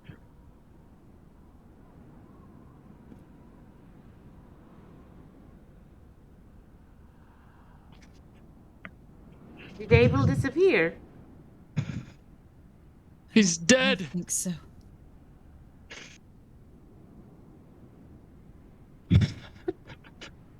I'd fall to my knees. What do you mean? Grimly, when you fall to your knees, the ring inside your hand falls to the ground, kind of like on the ice below you. And when it falls to the ground, it breaks and separates, revealing a note. It looks to be a piece of paper that was within it. I'll grab the ring pieces and stick them in my pocket and unravel the note. And then I'm not even going to read it. I'm just inspecting it. And then you inspect it, and as you inspect it, it looks to be a long note. It looks to be a like well thought out and written note. He's just shattered on the floor. In front of you, yeah.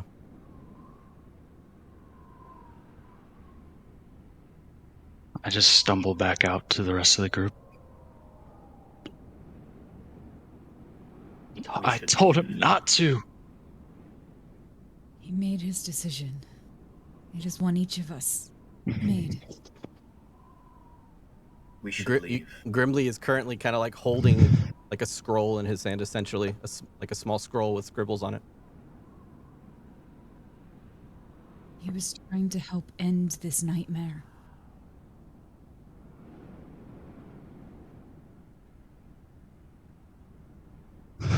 I said that we would be better together.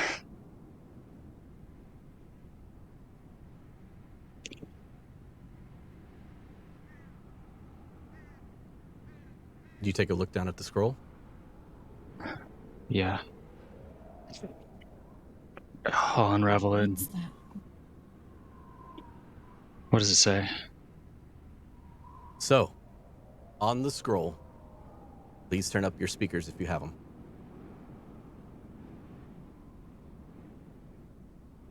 I'm not sure exactly how to start this. My mind constantly races, and I struggle to verbalize my thoughts. I'm not a good speaker. Let me start this over. But writing... One second. Let me get it to make sure that I can hear it as well. Okay. On the scroll, you can hear this. I'm not sure exactly how to start this. My mind constantly races, and I struggle to verbalize my thoughts. I'm not a good speaker, but writing my words is a little easier. You'll have to pardon the senseless arrangement of what I've written here. They are sporadic scribbles. I apologize. Maybe. This is not the correct audio. Let me take a second to locate the correct audio. For some reason, that is not what I was looking for. Please talk amongst yourself. I apologize. Roleplay as necessary.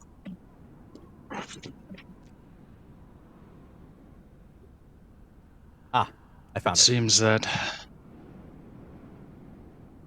I have located it. I apologize. I'm not sure exactly how to start this. Stop, please, for the love of fuck. Okay. So, as opposed to it being an audio thing, it is a video thing. So please watch and listen to the stream.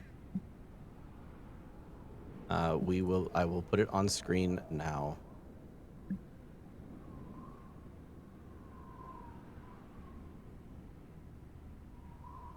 Properties. Here we go.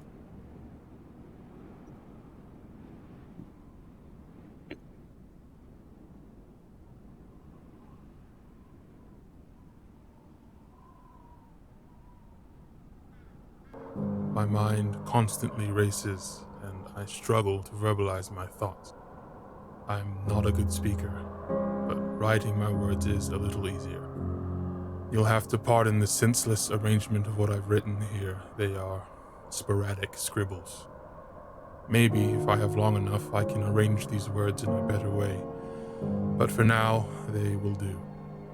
I suppose I should start by offering my thanks to you all, and by apologizing. My endeavor out into the dark and away from those I love is not for a noble cause, but for a selfish one. I just want to make this place safe for my future children. As I continue traveling with you all, I place my burden on you as well. I wish it could be different. I've come to resent some of the choices we've made, but I am thankful that you have suffered me for as long as you have.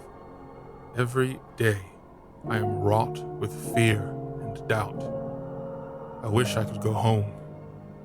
I promised Elena I would come home. I promised her I would bring back the sun, but how am I supposed to do that? In you all, I have perhaps found a chance. I am nothing compared to your skills and abilities. I still fear for her future. I still fear the darkness and what terrible horrors wait there for me. But at least I won't face them alone. At heart, I am a coward, despite what my father tried to instill in me. After all these years, I still have nightmares about his death. I wish I was better. Grimly, you are too good and hopeful for this dark, cold place. You are tortured by something I promised I would help you to find. I'm sorry I failed you. I pray that you find peace and happiness and light. You deserve all that and more, my friend. Save those that you can, and do not bear the burden of guilt for those beyond saving. Leiden, I envy your personality and bravery. You trudge out into the cold night with a smile, bringing laughter and music to all you come across, even when they don't want it. I wish you to be free from this place. I can tell being trapped here has clipped your wings. Let no one steal your freedom, but do not let your freedom bring harm to others. Iceheart, you are strong and fearless. You care deeply for those that earn your trust and friendship. I know we are not close, but you inspire me to be strong. I hope you continue to protect the innocent like you have. Kenrava, I do not know you. Your mind and motivations are foreign to me. Be careful who you wrong. Not everyone will be so foolish as to be used by you like a tool. Though I know my words will not reach you in any meaningful way. I knew this was a possibility. We have had many close calls with death. I am glad that I am lost, and not any of you. You are better off without me dragging you down, distracted with constant worry for Lena and her safety. If you possibly find her, tell her that I am sorry I broke my promise. Tell her that I wish for her to find happiness without me, and not to dwell on me. I hope my children will hear of what I tried to do. I hope they understand. If Lena is lost, then I have met with her. I have met with my mother and father, perhaps even my brother.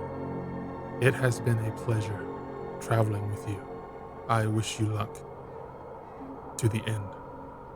Winter's end.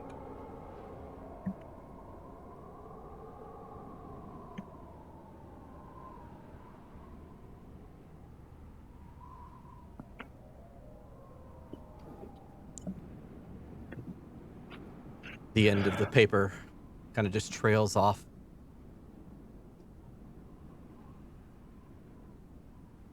As you finish reading it.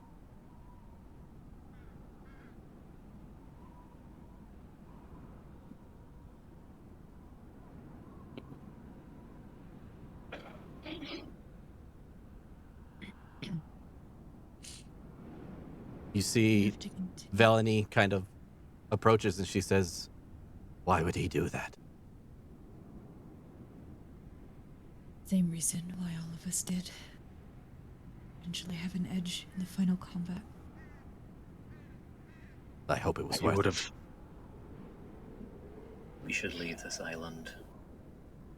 He would have done anything. Save his family. To make them a better future. I should have stopped him. There's nothing you could have done or said that would have prevented him from going through that door. Same with me. I would take any risk to ensure the survival of my people. That's just it, though, right? Whatever it takes to stop this. We keep sacrificing. We shouldn't leave. We should fight now. We're currently down an individual. We wouldn't have the strength to win this, and frankly, Grimly, charging in with mad grief would not help anyone, and neither would our own deaths. Your plan is to go find others to help? We're here now. My plan is to live, and then come back when we are stronger. I agree. Your friend made a foolhardy decision and he paid the price. Don't talk about him like that. Nope. Okay, she loses shit. She grabs Velany by the throat and pushes her against a wall. Don't you dare speak of him that way! Know your place! Enough. I'm just speaking the truth! Enough. Have a care with your truth. Everyone. Yeah. Enough. She'll take 2 points of bludgeoning as you push her up against the ice. Listen. Grief is a powerful thing. But right now we have our own survival to make sure of. Let's leave this place. And then we can handle the grief. Dying here at this moment would just mean that his story would be forgotten. Let's return to Icewind, where he can be remembered. Grimly. We all clear on that? Yes. Grimly, you should hold his ring. When we find his family, you need to be the one to tell them. Can I tell which pieces of ice were able? I would say that the chunks are nearly indecipherable from the rest of the chunks that were on the ground. You go to inspect and you realize that the chunks on the ground were remnants of other people who had failed this test.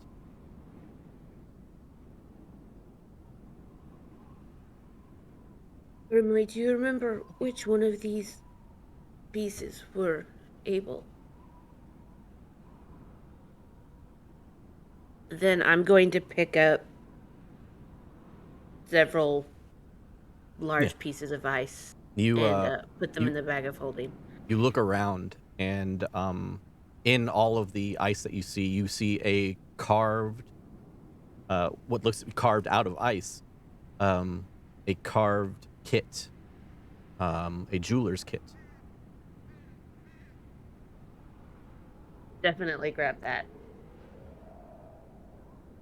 You pick it up, it is freezing to the touch.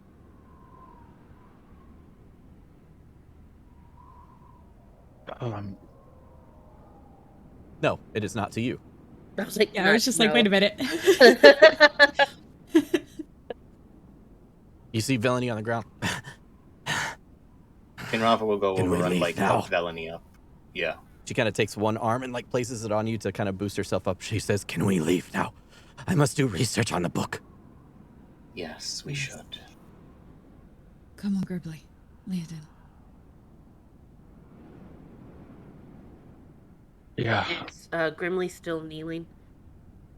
Is he still on his knees? I'll start standing up as you guys decide to leave. I put my hand down to help him. I'll take it.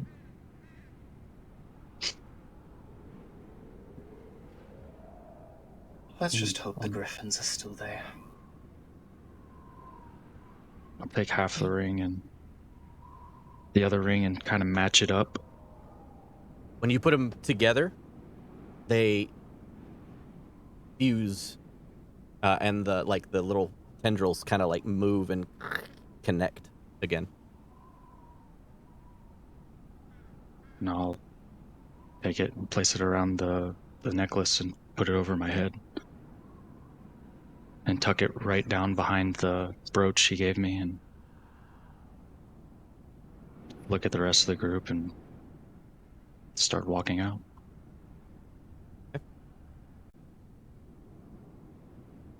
You pass by a very happy walrus on your way out, who notices that you are one less, and he's like, "Hey, what happened to the other one?" He didn't make it. Oh. Well, you all did. Are you leaving? Yeah. For now. Oh. Okay. Will you watch over that room and make sure that the pieces of our friend are okay? Yeah. Okay. Thank you. No problem. Come back soon. And he just kind of slides off. What time is it, by the way? You have no idea. I mean, you arrived probably several hours ago. Or days. Who knows? Or days. Yeah.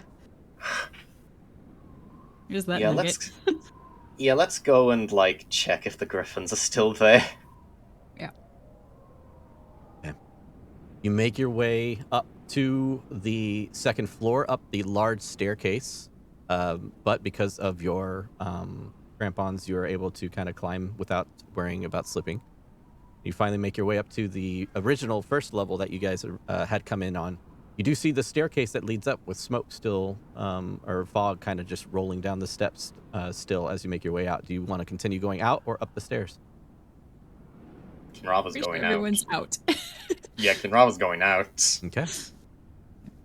You make your way out to the island. You push your way through the doors, and they all still seem to be open. And you make your way out towards the external part of the mountainous area that you were on, and you see the large staircase that leads all the way down. Now, there's a lot of fog from up here, as most of this island was covered in it, so you can't see necessarily out to where you were previously, and you have to push forward down the staircase to see more if you want to do that.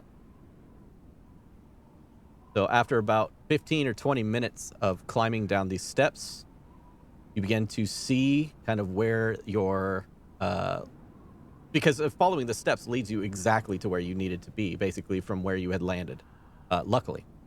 And you push forward until finally you can see that large icy dock that was made for giants where you had first arrived. And there are no griffins there. God damn it. Not surprised.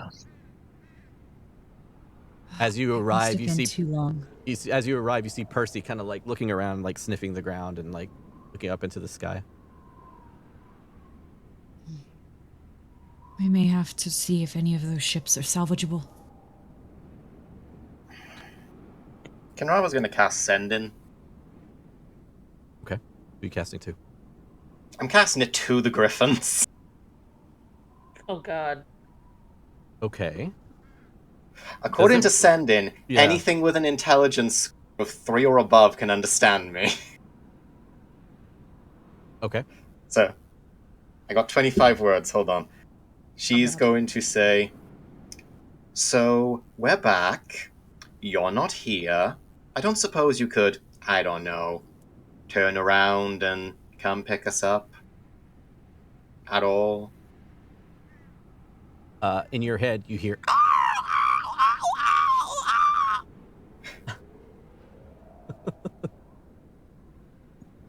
Right. Yep.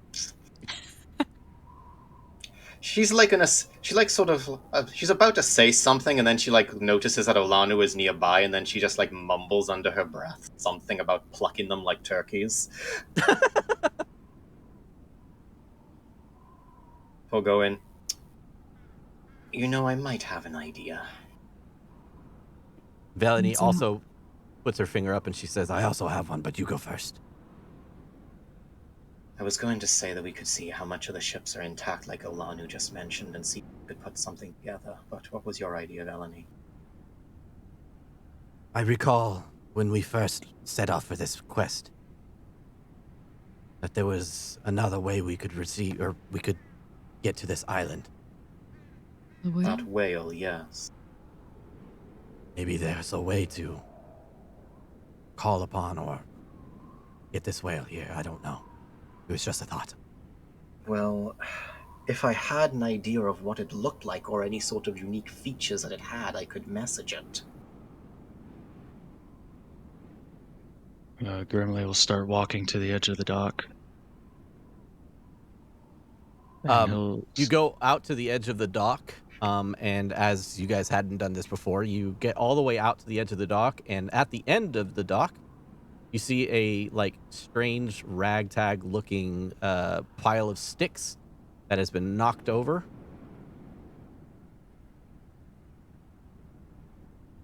It just sticks.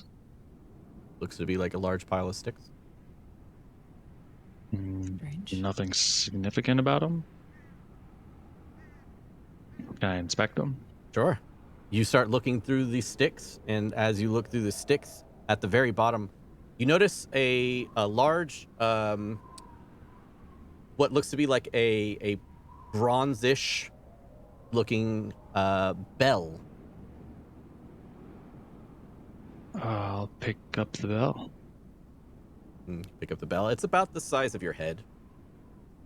I just look back at the rest of the group, and then look out to sea and ring it.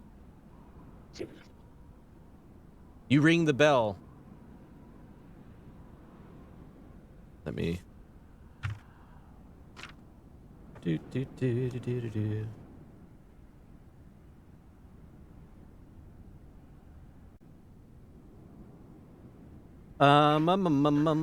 you ring the bell...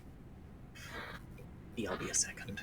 Nothing immediately happens. I mean, you ring the bell and it echoes across the open waters.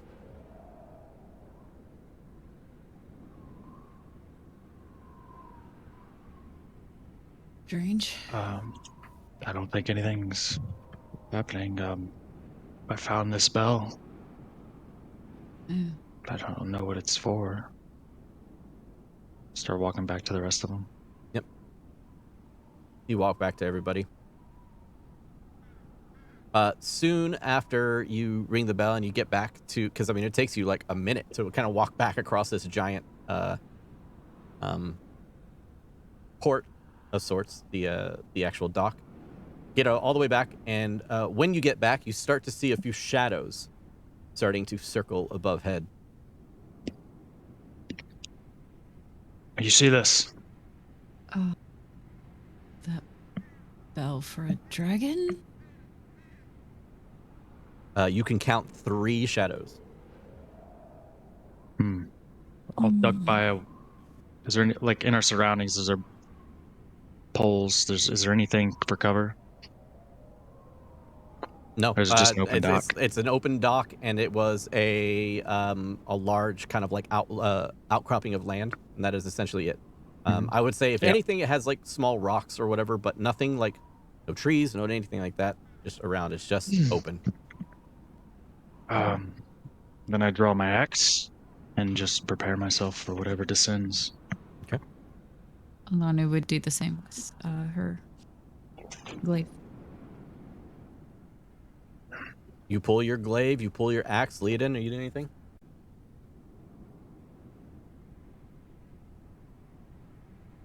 She's sitting down next to Cuckoo, just sitting. Okay. As you're doing this, you see Velany is again still furiously like looking through the book. And Grimly and Olanu, go ahead and roll me perception checks real quick.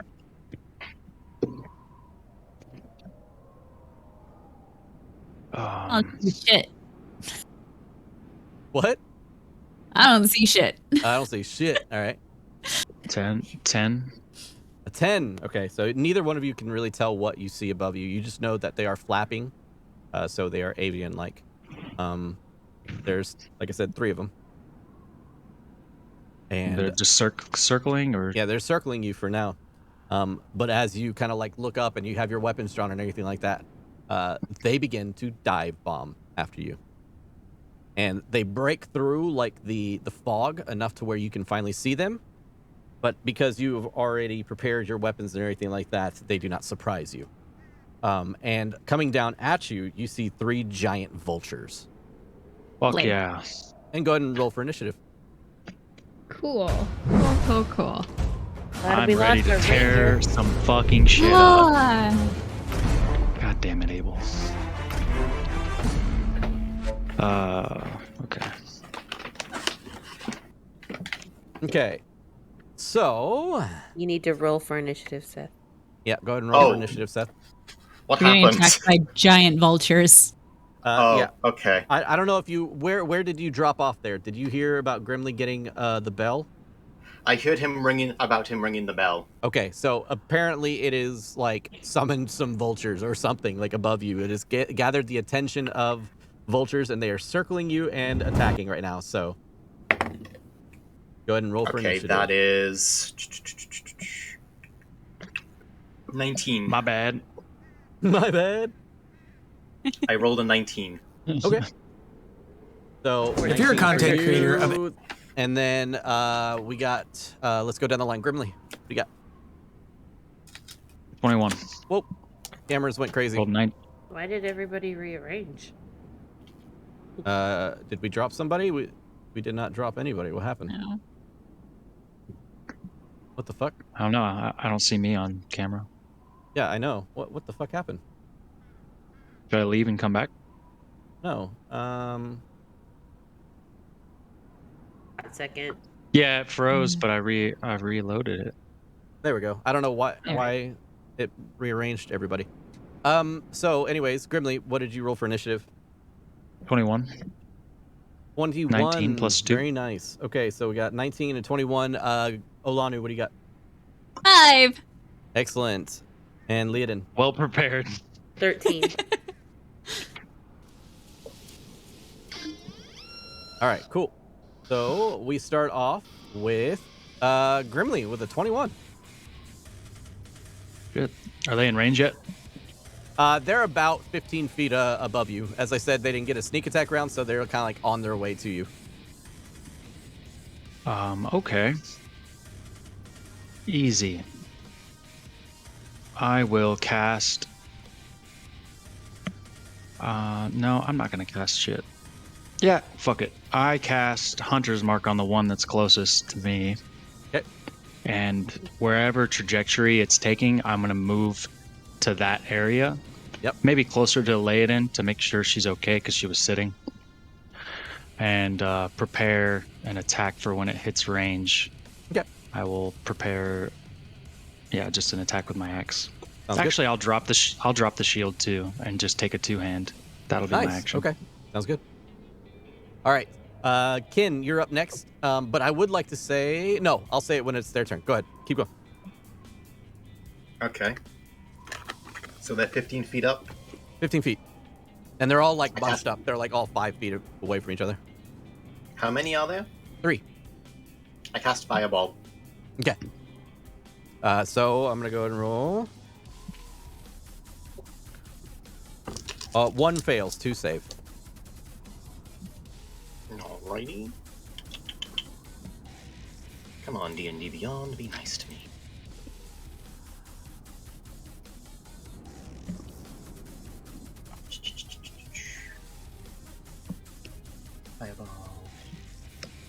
is 8d6.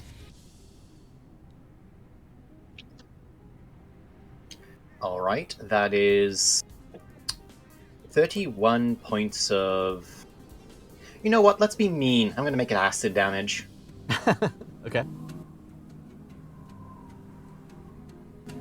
31 points down to 15 for 2 of them, and 31 points to 1 of them.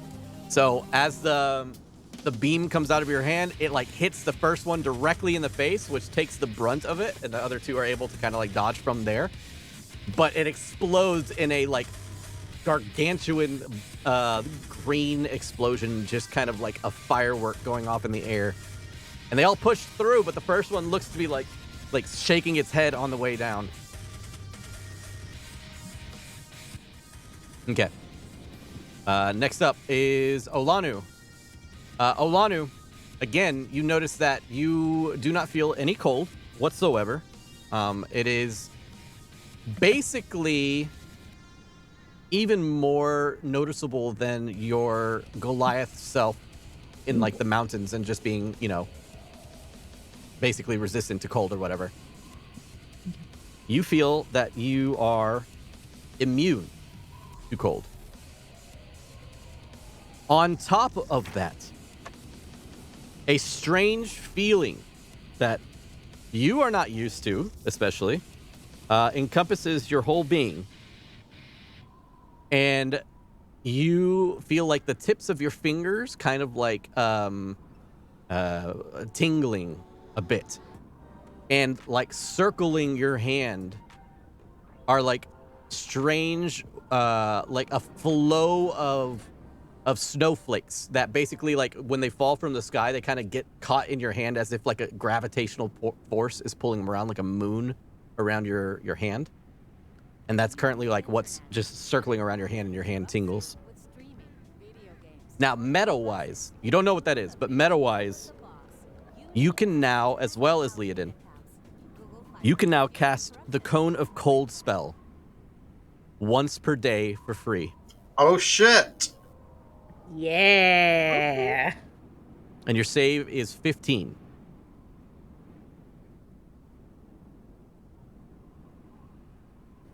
You regain the ability to use the spell again after 1 day, after you rest. Long rest. Oh, they're ice sisters.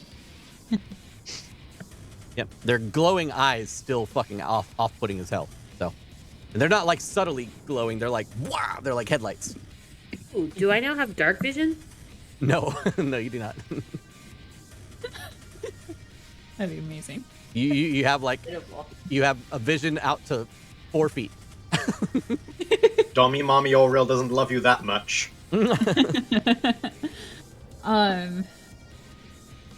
Did she have the sense that she could use this? Yeah, you to have like attack? you have a sense of magical ability within you. Not knowing what the hell this is, she defaults to what she always does and shoots an arrow at it. Go for it. Roll to attack. I'm like, she wouldn't use it.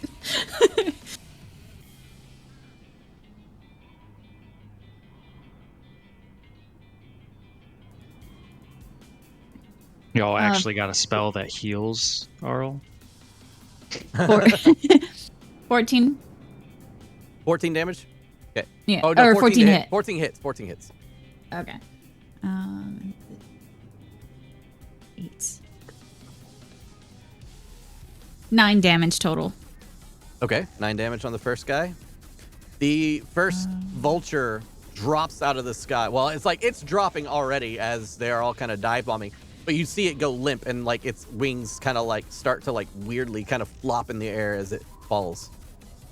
Okay, and then when using my bow, I still get the second attack, right? You get 2 attacks as long as you don't have to like reload with a crossbow. You're good. You get 2 attacks. No, just use my longbow. Okay, so then I'll go to the next most hurt-looking one. Okay. Damn it, we should have taken Abel's arrows. True. 16. They were ice anyways. 16 hits. 16 to hit. Ice arrows? Same Zelda? damage. 9. 9 damage. Okay, so this one's still good. Yeah. He takes the hit though, and you see it stick into one of its wings. And then... Okay, bonus action rage. Okay, good. you're raging. Yeah. Leodin, you're up. Just gonna scream out at the vultures. So, all I'm going to do is look up at the vultures. I am going to scream. All the emotion that I am feeling just literally comes out of my mouth as I cast Shatter. Ooh, okay. Sick. At the second level, because no, actually screw that. At the 4th level, because of everything that happens. So let's hope that they don't make these saves. Yeah, it's a Constitution saving throw. Con save. Ooh, ow. Glad. Ooh, double ow. They both fail.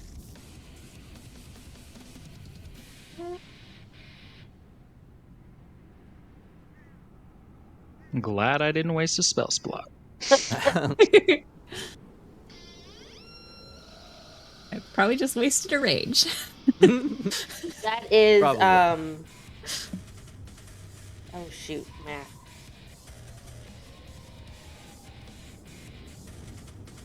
That is 29 points of Oh my god. 29 points of damage? Yes. Okay. So the scream echoes out and like the air almost like around them like a sonic boom implodes and then boom bursts out from in between them. And as that happens, you see like feathers like fly off in all different directions, and all 3 of them at the same time go all around you. All 3 of them dead before they even reach the ground. Cool that I rolled a 2 for initiative. Just because I was holding an action as it fell, I chopped off its head anyway. Yeah, for sure. I mean, it's on the ground dead, and you like put your foot on it and take 2 hands and chop its head off. And then sit on the ground. You fall down and like kind of crack the ice underneath you due to your like armor and weight.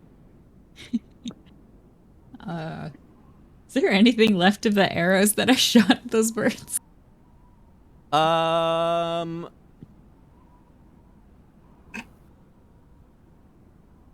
ahead and roll me a investigation. No, a survival.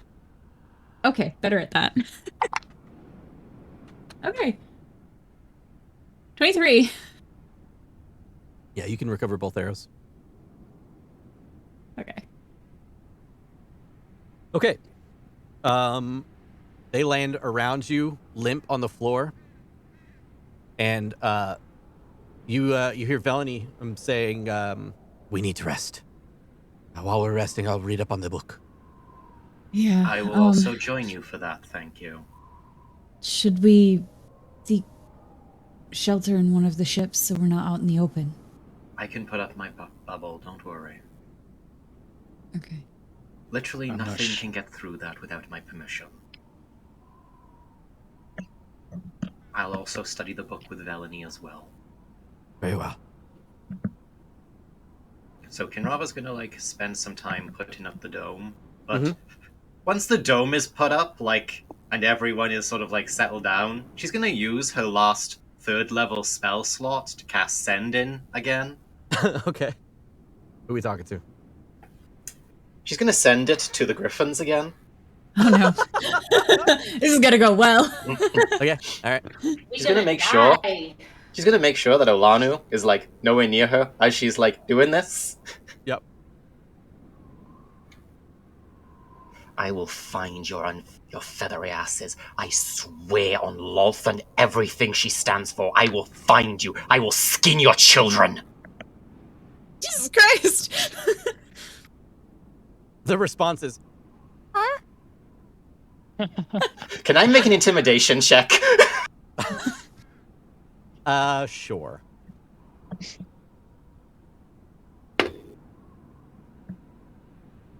What's my intimidation?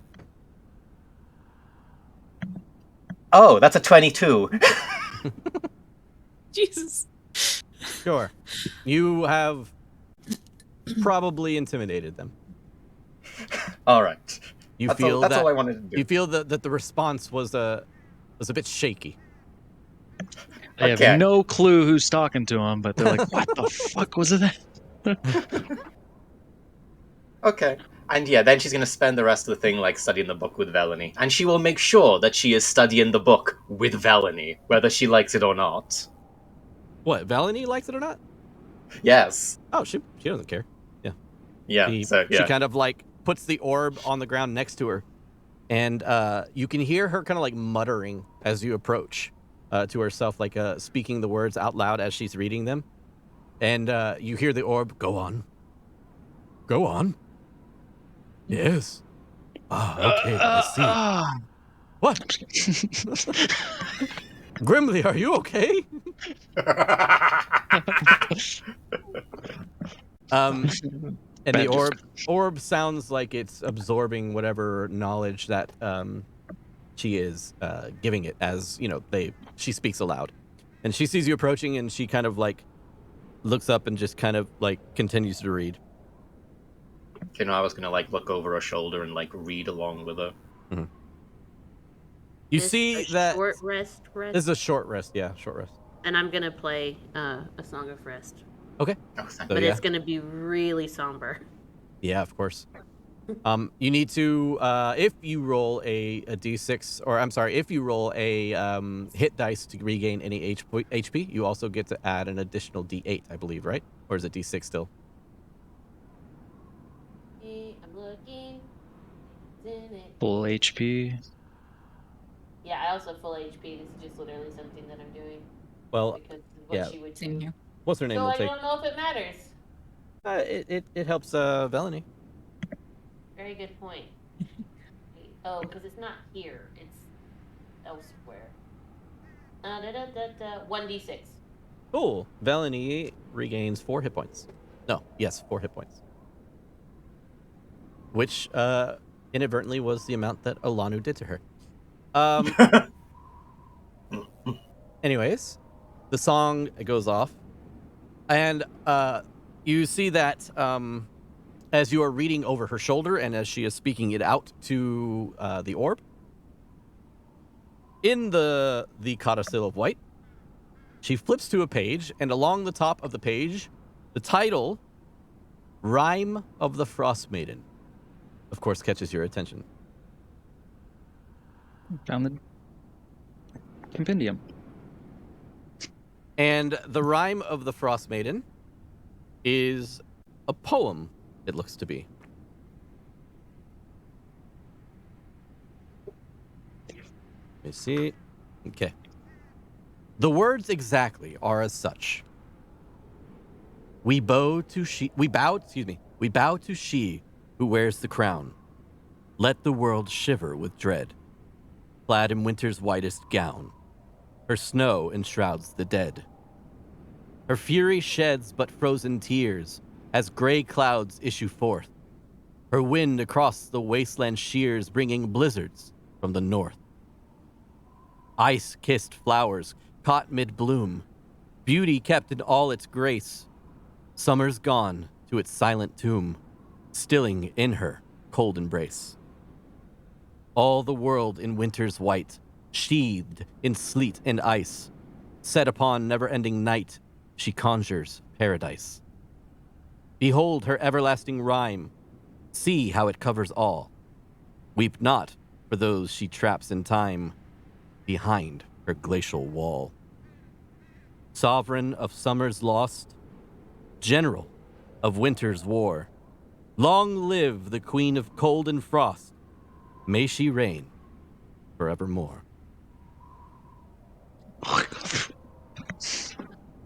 Gee, that sounds like a goddess I want a blessing from. I cast Cone of Cold. I cast Counterspell.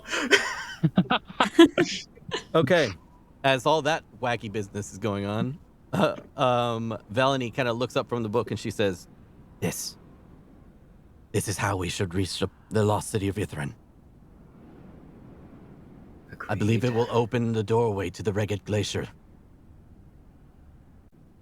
We'll have to spend a day in 10 towns when we get back first, though. She continues to look through the book, and as she does, she comes up to a section in it that looks to have a spell inside of it. And she looks at it and she goes, "Not my style." And then looks over at you and says, "Is it useful for you?" Kinrav will look and see what the spell actually is. We had spoken about what the spell is. Oh, yes. Okay, yes, she takes it. Yes. And you didn't want a blessing from an ice queen? Hey, I'll take her knowledge. I'm not dumb enough to put myself in her debt. So, as you kind of look over it, you see Rime's Binding Ice. Wow. As a spell that is within this book. I see. What happened to the damn window capture? A gun.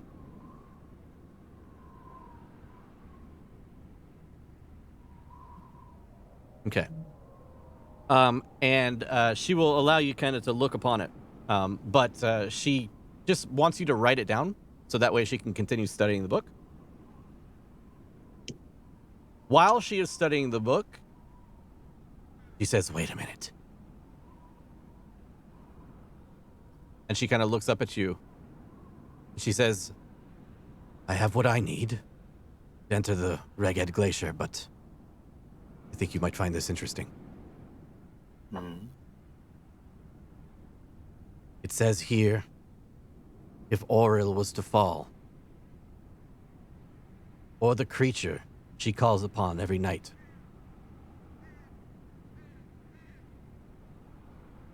we could end the everlasting night. I'm assuming the others are taking a rest right now, so she's just talking to Kinrava. Yeah. I mean, they're not asleep, it's just a short rest. Oh. Okay. And she would say it loud enough so everybody else would hear it, to be honest, because she's trying to say, I got what I need. Here's what you guys were talking about before, so. She'll just sort of say, while that is an option, if your method can also ensure we have it without having to fight a goddess, I'm pretty sure that's the most safe route to do so.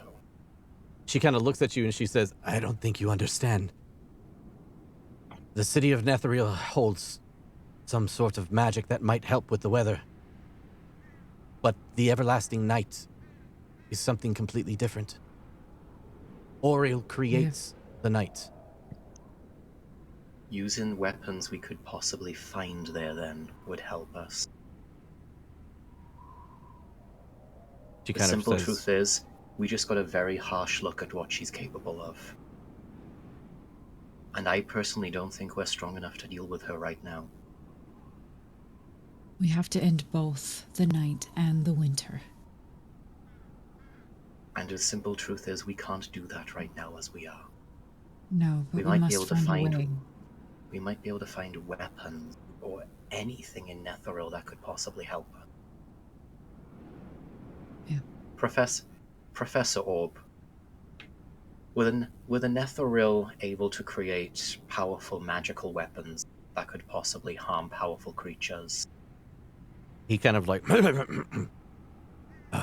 I believe, yes, they have made many of these weapons, but to say I know their locations, that is a farce. Thank you, Professor Orb.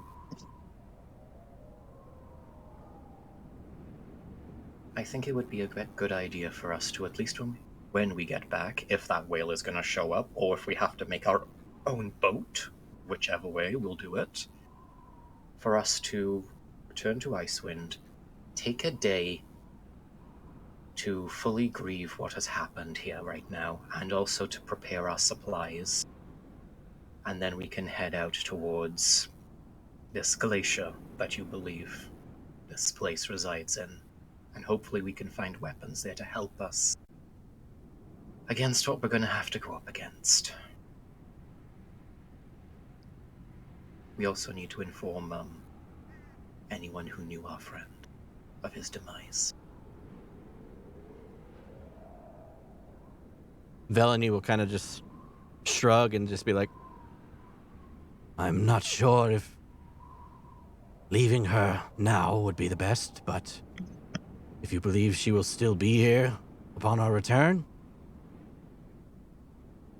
we did just steal one of her items and we are allowing her time to recuperate. We didn't steal anything from her. If she truly wanted to stop us, she could have. You're saying we would have to... that we might need to face her now. Here. She kind of looks up at the mountain and she's like, we are here. Kinrava's sort of going to make sure that she's, like, behind Velany, so Velany, like, can't see her face. But she's going to, like, slowly shake her head very subtly to the rest of the party in return at the idea of Velany's idea.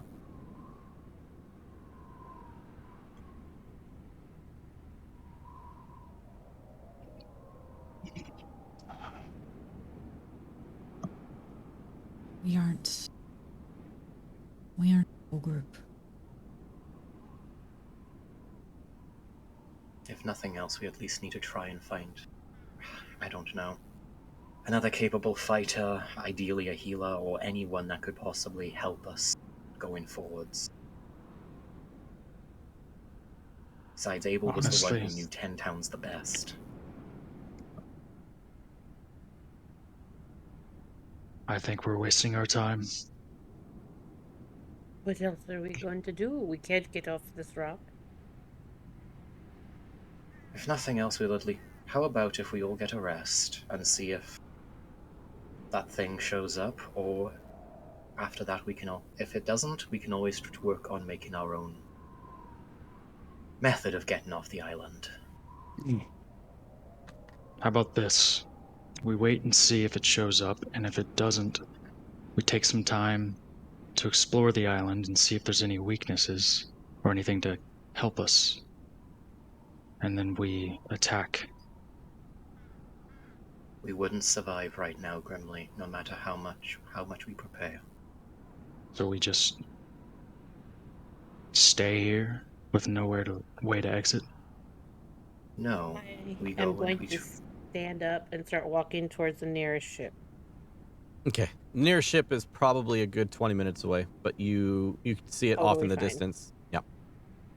So as this is all happening, Velany kind of chips in and she basically says, like, if you do not wish to end the darkness, then very well. But I will say this is probably going to be the easiest time to do it.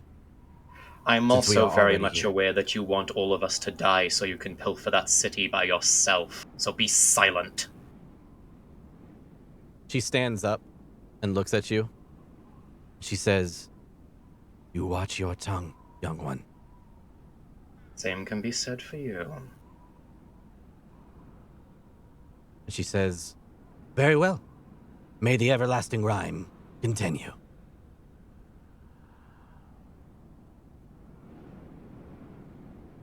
Now it looks like one of your companions has left on her own. Maybe you should join her.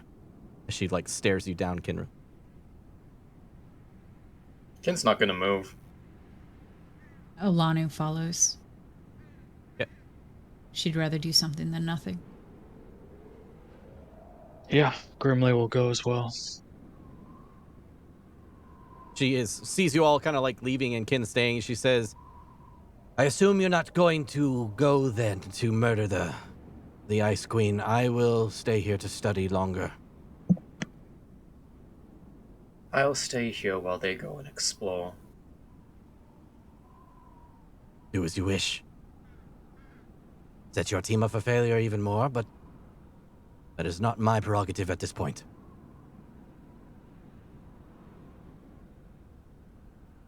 And you three separate as the two stay behind. You guys make your way over about 15 or 20 minutes or so to one of the ships. Hydrate. Hydrate. And a Lots of posture hydrate. check. Yeah, I did See the what posture check. happens when you die, Abel. I know you're listening. Mm-hmm. We don't know what to do now. You know nothing. You know nothing.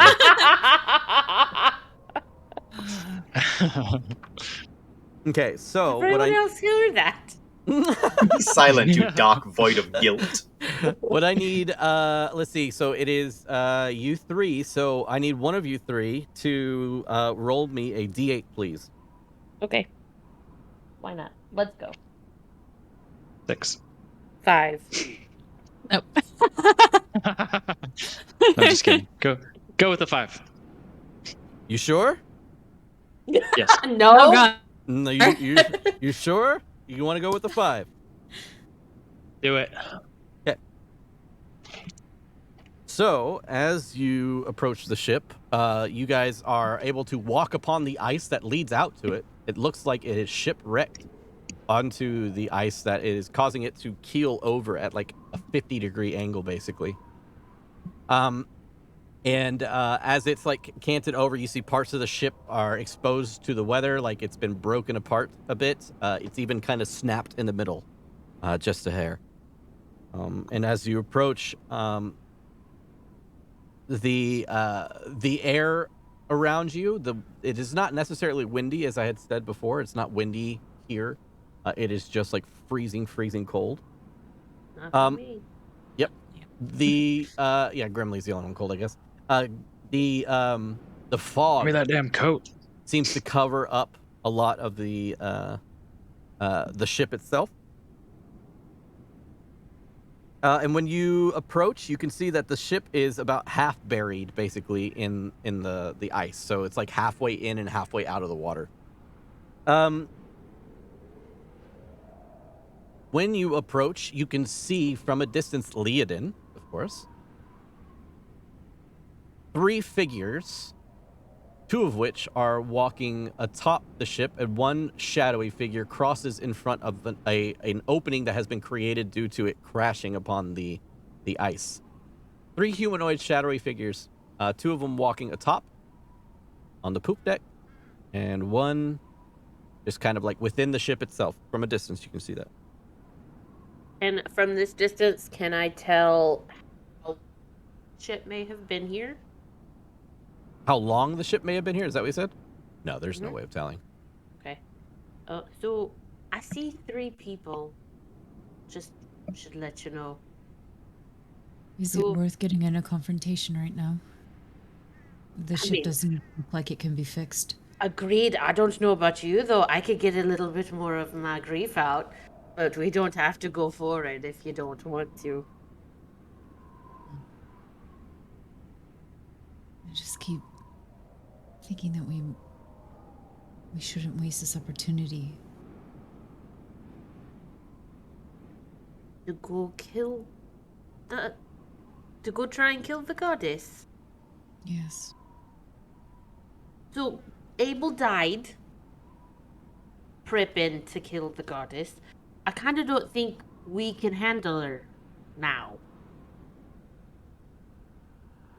Maybe you're right. Maybe it's just... It would be great to kill her. And I'll say that I'll actually be... You know what? It would be really great to kill her! But I don't think that it's going to happen. Yet.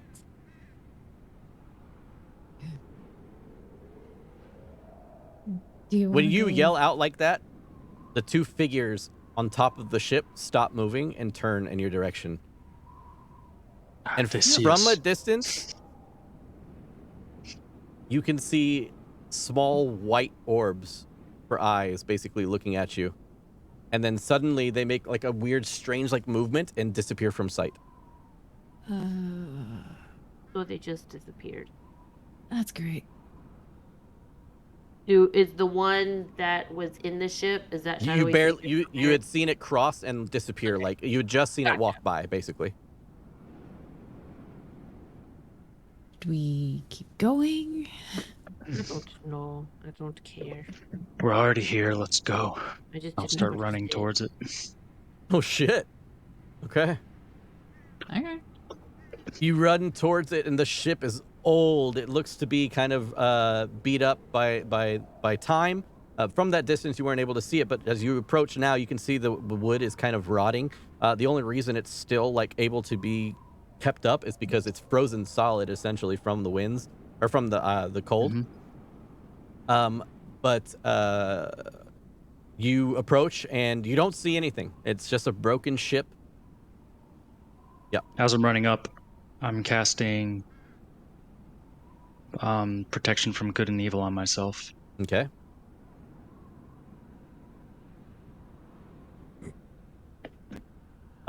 Protection from evil and good, and it will grant you creatures of these types have aberrations, celestials, elemental, fae, fiends, and undead have disadvantage on attack rolls against you.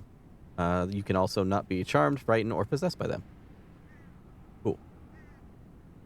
So you approach, and suddenly, as you approach, you see what looks to be an individual that is lying down on the poop deck. You see some like skeletons around. You see some old corpses around, but this one doesn't seem to be like completely desiccated or old. This one seems to be rattled. It seems to be like tattered clothing, torn apart kind of. But as you approach, you begin to see them like slowly like move on the ground and like lift their head up very slowly. In your sight, as you approach this woman on like the slanted deck of the ship, you can see it is a very beautiful individual, like long dark black hair, like piercing green eyes, and she kind of like holds up her arm and she says, "Who are you? Help!"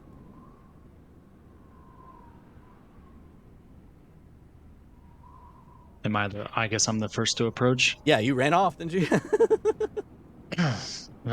Did anybody follow? Oh yeah. Yeah, Alana following. would have. Yeah. I just as she am not says that, running.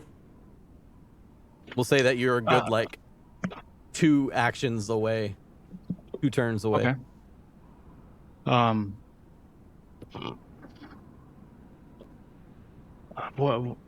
Who are you?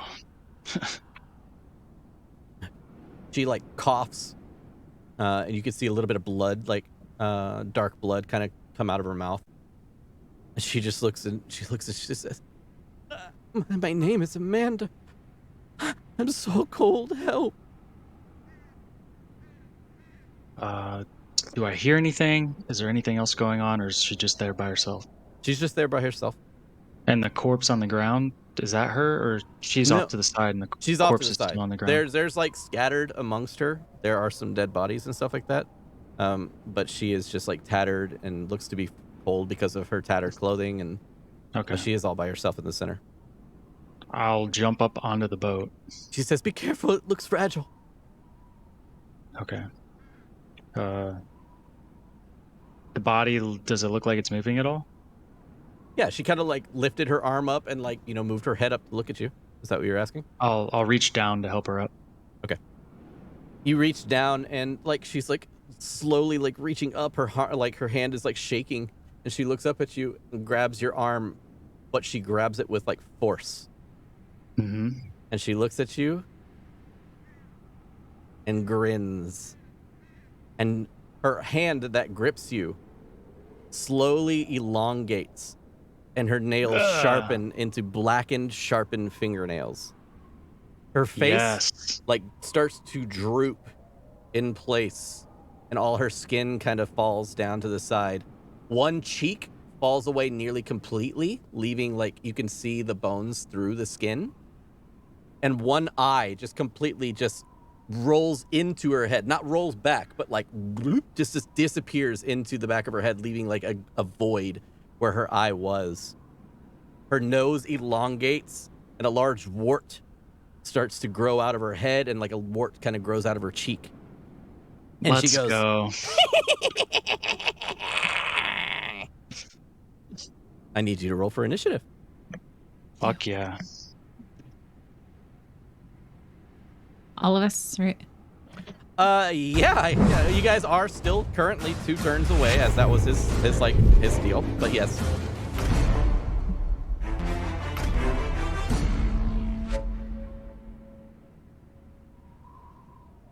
Okay.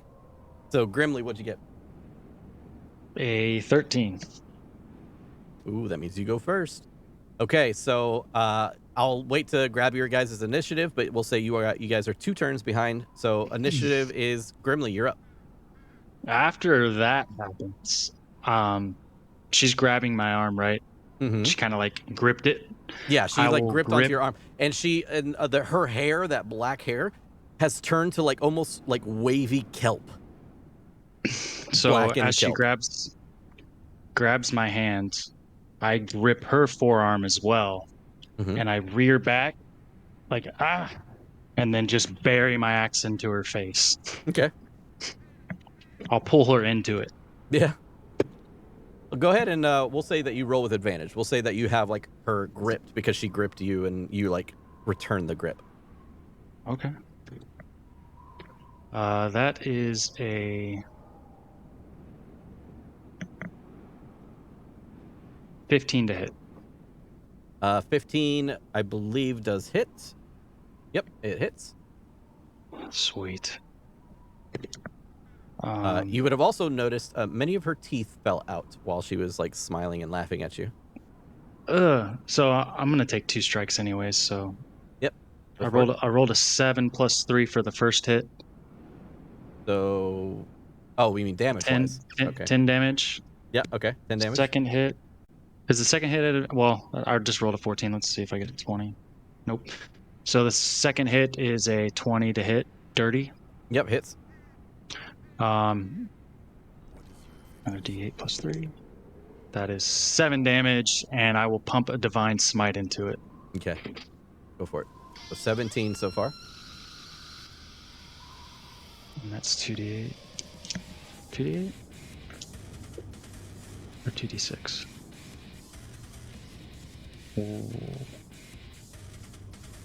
2d8 extra damage.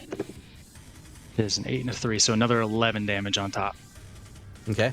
So we have 11 damage on top of it, so it's 28 points of damage to the creature. All right. And that'll end my turn. So she takes the hit, and like you slam the axe down, and she like shifts her head out of the way, and it slams into her shoulder. And when it slams into her shoulder, the like the sinew, you know, of course, like the muscle that pulls away whenever you normally, it pulls away. But strangely enough, like when it pulls away, inside where the muscle is, you see like worms like start to like come and like start to try and climb over the axe. Okay. The creature looks at you and laughs even more and lets out like a terrifying screech. First off, I need you to roll a wisdom saving throw. Okay. Easy. That is 17. Okay. So that would have happened on your turn because it's the start of your turn when you see her kind of thing. So 17. You do save, so you are not like horrifically scared of this weird ass creature. But then when she does this, she's just gonna laugh and then take that hand that she has currently and rip down your arm. Okay. And that is going to be a 20 to hit. Dirty. Is she a aberration, celestial, elemental, fey, or fiend? Or undead? Yes, she is. She has so disadvantage. It's at disadvantage. That is a 23 to hit. So unfortunately, still hits. And that will be a total of 11 points of slashing. Okay. as she just like rips down and it like tears some of your armor. Mm-hmm. And let's see, when she does that, she looks over and like you can see her like bend her head backwards and like snap it like backwards. Like you could see like her fucking throat nearly come out of like right here. And when she does, she lets out this strange fucking noise. It's not like a shriek, but it like echoes and reverberates around. And you begin to hear around you. Okay, your turn again, Grimly. Is the body lifeless, or No? she's still gripping me pretty tight? I mean, she's not grappling you. You could pull away easily, but she's scraped down your arm, so she's actually not even holding on to you technically right now. That sound come from her, or it's all around me? It's all around you. There are 2 other individual voices that you heard specifically. All right, I will.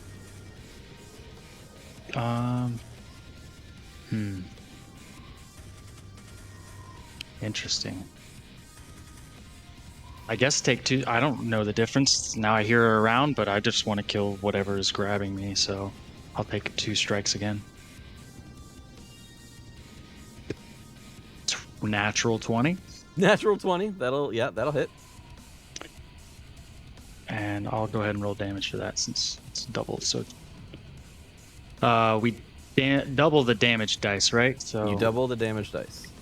That's 5, so 10. You roll plus 3. No. You roll double the dice. Yeah. Okay. I rolled 2 5s. Okay, I thought you were saying that you rolled 1 5 and then just doubled that. No. I rolled 2 d8s and both are 5. Perfect. Plus 3 to both, or 1? Just 1. The plus only happens once. So that's 13 damage on the first hit. 13 on the first hit. Second is a 4. I don't have advantage anymore, right? Correct. 20 to hit. Dirty. And that is 4 more damage. Only 4? Okay. Yeah, I rolled a 1.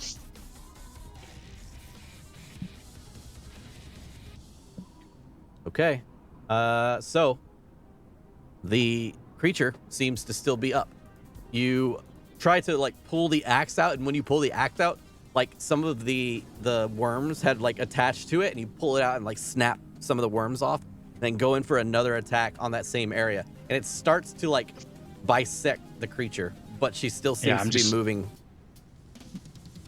Trying to take that arm off. Yeah, she still seems to be moving, and she has this maniacal face on her. Like, you know, she has a maniacal smile on her face as you're just ripping into her. All right. Weird. Her turn.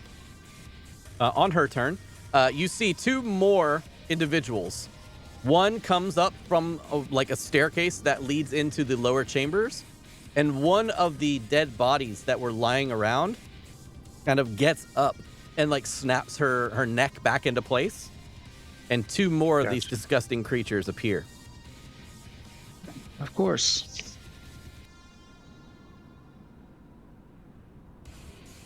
And then at this point, the one looking at you, I need you to let me just double check what the save is. Come on. I need you to make a wisdom saving throw. Okay. Is this a charmed, frightened, or possession? No. Okay, just want to make sure. Wisdom saving throw. Let's see. 9 plus 5, 15 plus my 3 is 18. You do not get your 3. Remember? Okay, 15. Okay, 15, I believe. I don't get my plus 3? No, your plus 3 is for everybody around you, isn't it? I could have sworn it was. Well, am I wrong? Even please correct me if I'm wrong. But 15, and then we'll say 15 or 18. So you grant all friendly creatures, including you, within 10 feet plus 3. So you have 18? Yeah. So 18 does save. Woo! You feel yourself like trying to, or like beginning to have some weird warbling effect within you, but you resist it. And the creature goes from like smiling that is currently holding on to you to like a snarling face and like almost afraid. Where did we lose somebody? Not me, bitch. We lost Kin. Yep. Oh no. Okay, so that is that. The other hags. They look over at you, and one casts a wonderful spell. Jesus. I have 25 feet of movement, guys. We're trying. I mean, has it been 2 rounds? This is the second this round. is the second. This is the second one, yeah. I'm just joking. I need you to make another wisdom saving throw. Damn it. No, okay. Everything's Yeah. wisdom. That's a 19 plus things. Fuck off. So you're fine from that one. And then lastly, they all look at their fingers and they're like, what the fuck? They like shake their finger. All right, we'll see what this save is then. Jesus. Protects me, witches. All right, I need you to make another wisdom saving throw. Let me fix my camera. Natural 20. Get the fuck out of here. God damn it. Literally nothing fucking happens. They're all looking at themselves. They're like, what's wrong with this? Weird, my camera froze. Yes, your camera did freeze. And also It's not happy that Trey's not here. Seth's camera is Everything's returned. boycotting. He's using a phone. Okay. And he's gone now. All right, let's get your initiative. Olanu. 10. Okay, and then Leiden. 19. 19. For a Okay. hot second, I thought you were going to call me by my middle name, and I was going to wonder how you knew it. No. So anyways, Leiden, you're up. So you approach, and you can see Grimly is currently battling, like chopping into a creature on the deck. 2 more, one on the deck itself, and one more just above to the right. Okay, let's go ahead. At the start of your turn, since you can see them, I need you to roll a wisdom saving throw, please. Okay. That's a 21. Okay, you're fine. Carry on. Great. Let's cast Bane. Okay, Bane on all 3, yes? Yep. Charisma? I always forget this. I believe it's And charisma. he's not here to tell me. It is charisma. So it is that's a 15, a 9, and a 10. The 15 saves. Okay, so 2 of them are currently, we'll say the one that he is fighting does not save, and the one above does not save, and the one that is coming up on the deck does. Oh, okay. Sorry, I misunderstood what you were saying. Mm-hmm. And then, as my bonus action, I'm going to use my fancy bardic and throw out some temp HP to Grimly and to Olanu and myself, Okay. because I can. Sure. And this time, and then everybody can move their movement without provoking reaction if they would like. Okay. Grimly, do you choose to move at all? I'm good. Okay. Is your camera fucked or what? I'm trying to get it started back on, but Okay. it's being difficult. I'll get See it. what happens when you kill me, Dan. I know. You see what happens? All 3 So, cameras are fucked. I do apologize. My internet just died. Oh, balls. Oh. That's what happens with bonfire night, yo. Yeah, Yeah. what is going on? I just heard like a loud bang from a firework outside. My internet's dead. So Oh, shit. Oh, no. Okay. I don't know what's happened. So just letting you know, I'm on my phone right now. Holy fuck.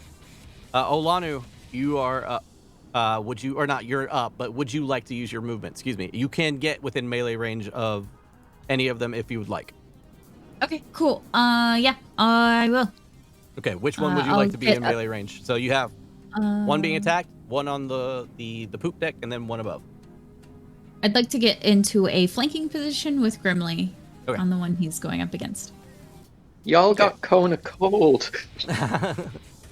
Okay, Leodin, you are still up. That's it. Okay. Oh, how many temp points do we get? 8. Oh, Leodin, did you want to move? I didn't even ask.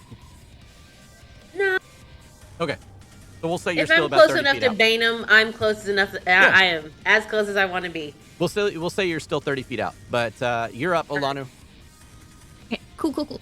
I have to make a wisdom saving throw. You do, yes.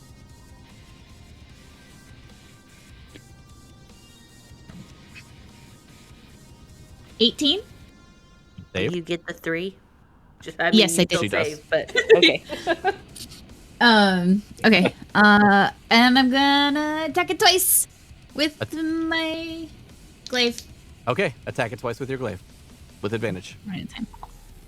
Oh yeah, that's right. Good, because that other one was a 1. Let's see. So 18 for the first, Hits. and then that's a D10. I have D10 somewhere.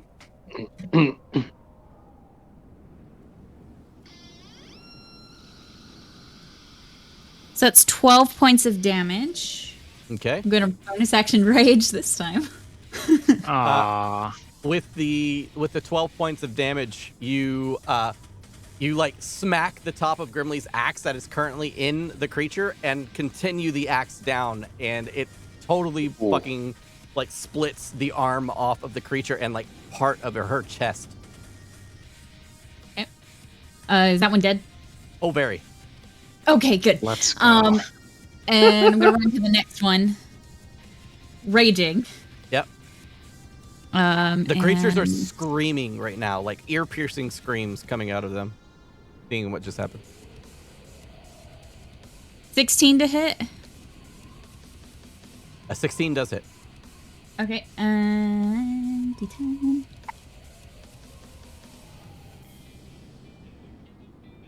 And then 14 damage to that one. Okay.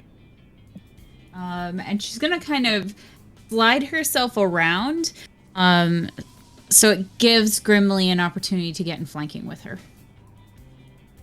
Okay. Yeah. Very tactical of you. All right. Let's see. Then it goes back up to Grimly because you were first. So Haha! the one in front of you, I chopped. will. Then there's one on the poop Chopped. deck, and then there's one above you. Looking up. Yeah. Looking over at Alanu. I will rush over to Alanu Okay. and flank with that witch. Go for it. And in a dead sprint, I will pull an able and tumble and roll and take off her leg. Ooh, nice. Go for it. That is a 2 plus 6, so I kind of like fall all over myself. You roll at advantage? Yeah, you should Oh, have do I? I do. The better. That is 16 to hit. 16 hits. I was about to Yay. say, if you missed, that really would have been an able. That would Too would soon. have been very, Very too sad. Very soon. funny. Very funny. Okay. I would say I'm That is- cold, but I think able's cold enough. 6 damage and Okay. another divine smite. Okay. Because I want that leg off. Don't want that leg. 8 more damage. Rocket raccoon. All right. So 6 plus 8, whatever that is. And then second strike, after my axe passes through, I come Yep. back across. You've come and- like halfway through the leg. Yep. And I'll pull it out and then boom, the other side of it. Okay. Like a lumberjack. Okay, I just rolled 2 7s, so 13 to hit. 13 unfortunately does not hit. So the first hit goes through, but you try to pull it away, and like the worms that like are within these creatures like wrap around your axe, and you can't pull it away from her leg for now. Gotcha. Ah, Yep. disgusting. Okay. All right, the creature looks down at you, screaming still from the original, like, happenstance. And then it will...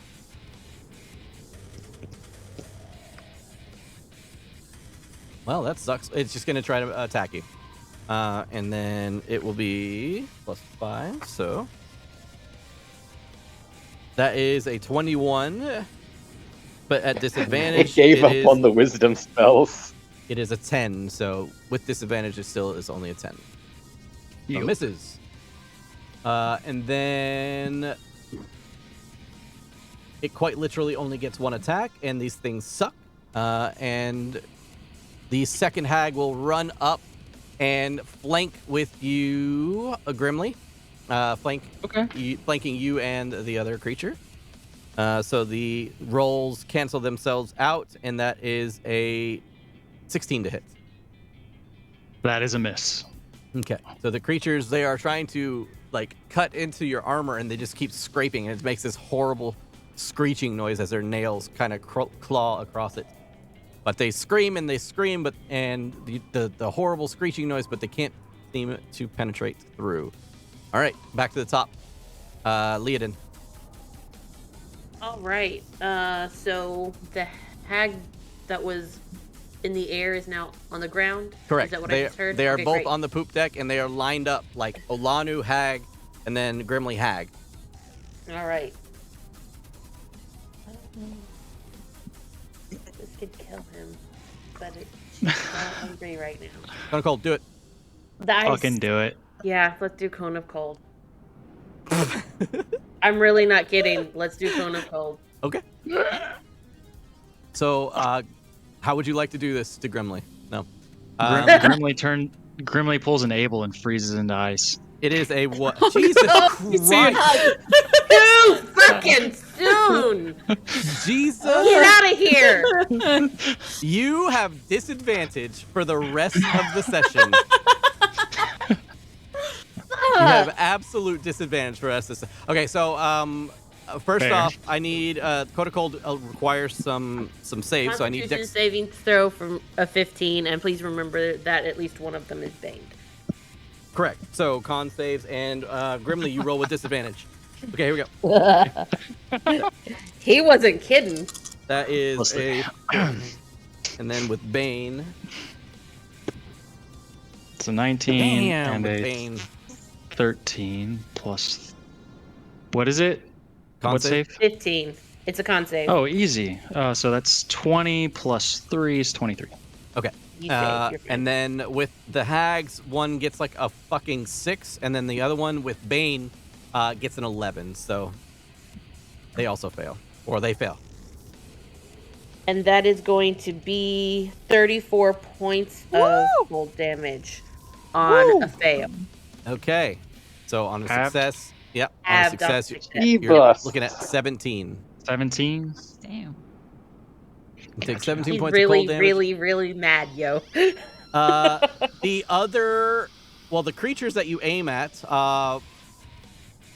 quite literally, they freeze in place, like like you hold out your hand and the blast comes forth with such force that you can see like the direction it came from as the cold frost freezes like spikes coming out from your hand on their bodies, and they get blown over until they hit the ground. And when they hit the ground, the ice kind of shatters off of them as they just like slump over dead.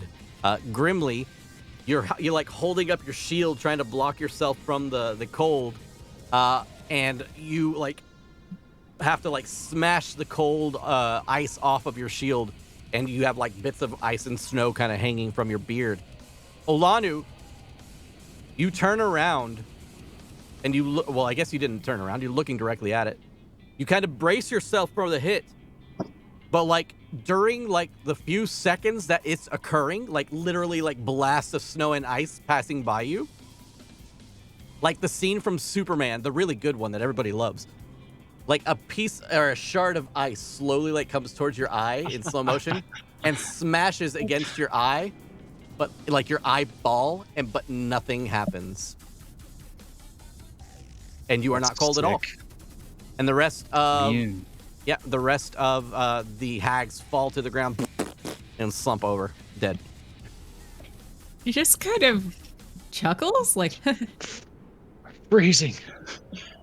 Yeah, as he says with snot, whatever they're called, the snot icicles. I just look at lay it in. Haha. Good move. It was useful. Sorry. Then I take off the cloak of the Winter Wolf and I hand it to Grimly. I think you need more than I do. When you would cast your spell, your eyes flared up to a ice was being circling over your eyes and stuff like that, and a fog was generally gathering around them. Your eyes themselves were like frozen solid pieces of ice. Big old snot right on the hag as I walk away. Lonnie's gonna kind of look. Look at her hand.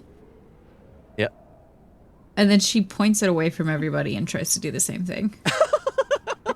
And she just wastes it. So I mean, because she doesn't know that she can do it. Points it out to the side, and you put your arm up, and as you do, ice begins to coalesce in the air around your hand, and suddenly, like a fucking blast or like a shotgun blast, boom! It blows out part of the side of the ship, kind of next to you, and wood splinters and everything like that go flying off.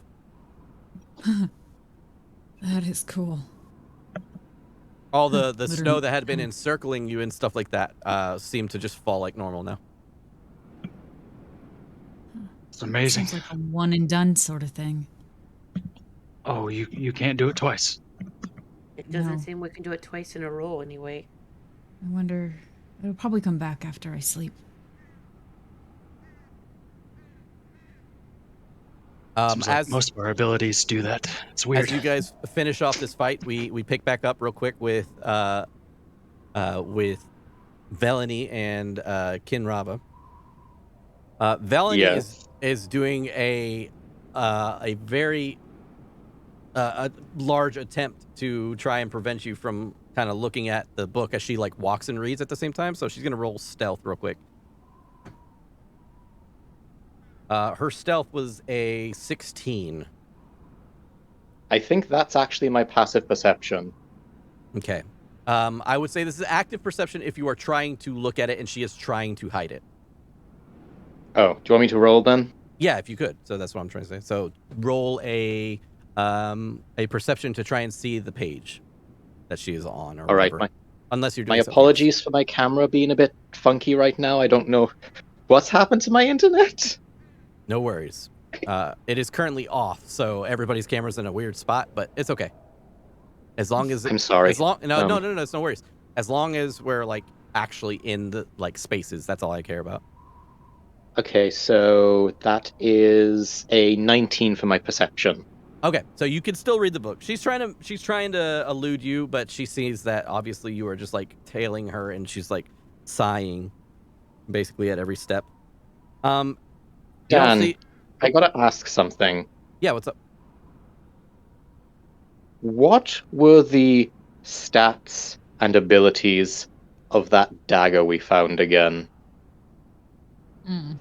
I'd have to look it up. It was a +2, I think. It was a +2 dagger. I do believe that is right. And then it did some sort of cold damage. Yep. Let me. I didn't make notes because I wasn't there, but I think that's what it was. Yeah. No worries. Just give me a second. I can find it for you guys. Because what happens next will depend on what that dagger does. Oh no! Let me just. Sorry about that. Just left Kin alone. Had to take a divine piss. A divine piss. Okay, so you have the Claw of Icing Death. It is a +2 dagger that crits on a 19 or 20. And then it also does an additional 2d6 cold damage. Okay. Oh. Am I coming back to Kinrava killing Velany? She's deciding what she wants to do because Kinrava is currently following her around as she's attempting to try and sneakily read the book from here on. Oh, bitch. Kinrava's just going to sigh and just be like, all right. I don't want to want us acting like children. I apologize. I lost my temper. I'm trying to keep my calm after what just happened in that castle. I offer my sincere apologies. Is this a persuasion or a... Well, you roll either persuasion or not intimidation. A persuasion or a... Oh my god, what's the other one? Deception. Yes, a deception. And don't tell me which one you want to roll, but do tell me the number, and I'm going to roll for her insight. Okay, so Sorry, she rolls... I've got to swipe between my Discord and my D&D Beyond on my phone, so let me just check the stats. No, don't worry about it. She rolls a 15 on her Oh, insight. they're both the same. So go ahead and roll. What did she roll? 15, 1-5. So you got to roll above a 15 for her to feel anything That's from what you good, said. because I've got a +4, so I rolled a 17 on my roll. So she was like, she basically kind of she rolls her eyes in place and she says, "This is not the time for inter-party turmoil. I apologize if I was insensitive." She's like, "I've dealt with death my whole life, and a silly decision, even if it ends in a friend's death, should not be spoken so lightly. I apologize." Oh, I agree. He was an absolute fool, and his death was deserved if he was stupid enough to trust in an ice goddess. I know, right? Exactly. And frankly, I don't find myself weak enough to consider myself even consorting with that creature. She kind of flips through the book and she says it all said it there. It was death or powers, and I don't know. But she goes, "I do honestly think this might be our best chance to defeat the Ice Queen or stop the Everlasting Night. But if you would like to try and figure out what is in the glacier, I just want you to know it might be more difficult once we reach that point, because she might have time to build up whatever power she needs to necessarily. It looks like..." Truth be told, I would rather risk trying to face her in a glacier filled with whatever it is could be left there, rather than fight her on her home turf. Plus, I don't know what the two individuals that got her power or got her blessing, I don't know if that means that she is now stronger within us or if she is now weaker. I don't know how that is implied. Don't worry, I've already prepared to kill them in case it happens. Well, let me know if we are to turn them.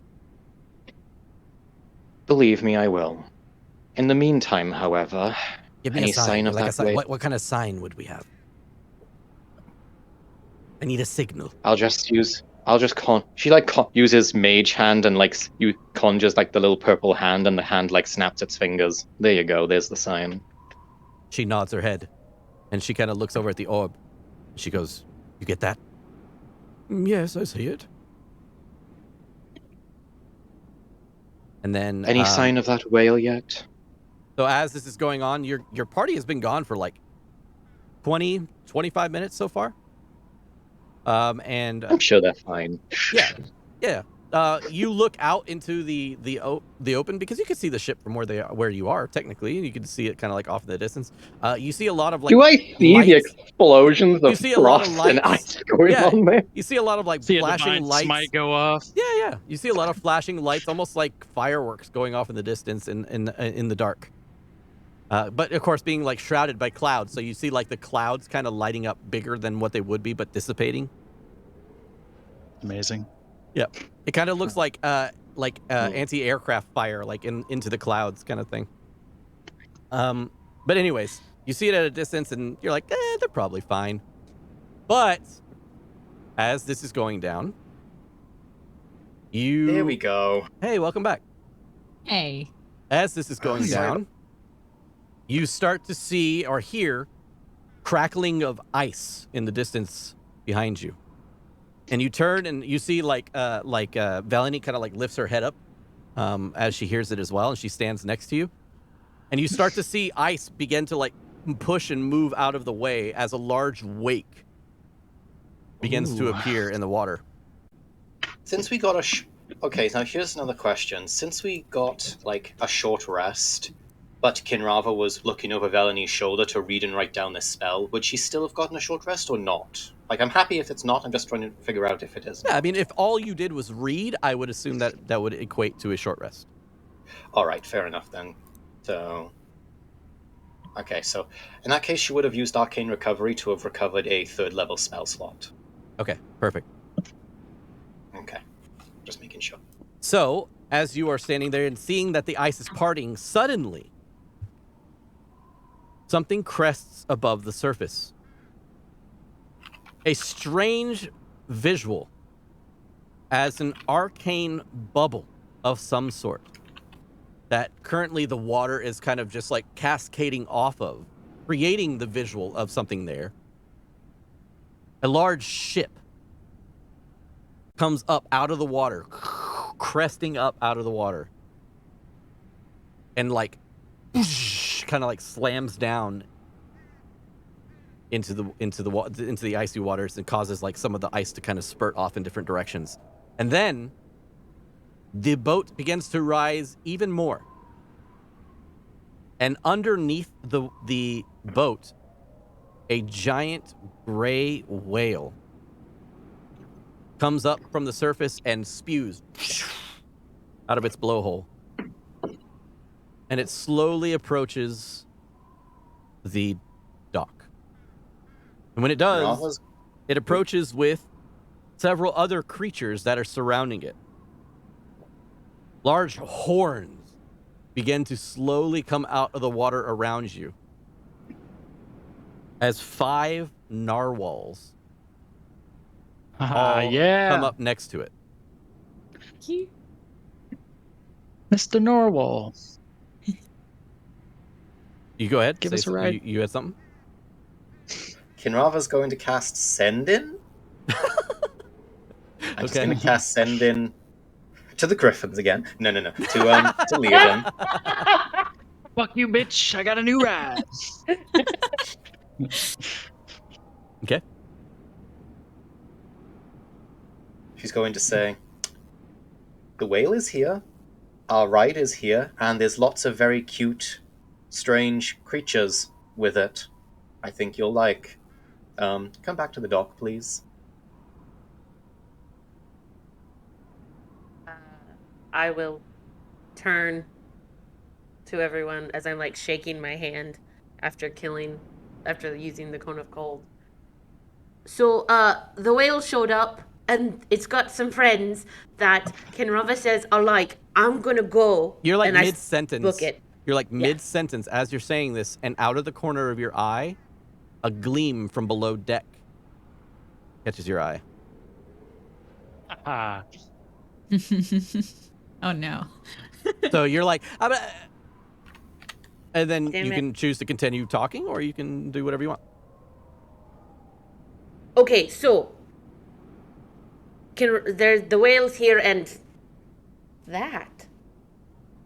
So y'all go. I'll be like 5 minutes behind. I'm gonna go see what that is. With you to help. I don't know. I need help. It could just be something cool. Yeah. It could be. But what if there are something below deck? Probably, and I head down. Jesus Christ! You're mid-sentence, Grimly, and all you see is the top of her head disappear under the deck.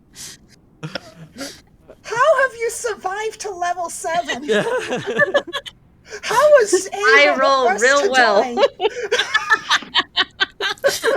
All right. I just look at Alanu and I go, we should. Yeah, we'll follow. Yeah. Okay. All right. So okay. We cut back over to the whale. All right. The whale approaches out of the water, and I need to test a voice real quick in voice mod, just to make sure this is what I want. Hold on. Testing. Normal. Yeah, that works. Oh shit.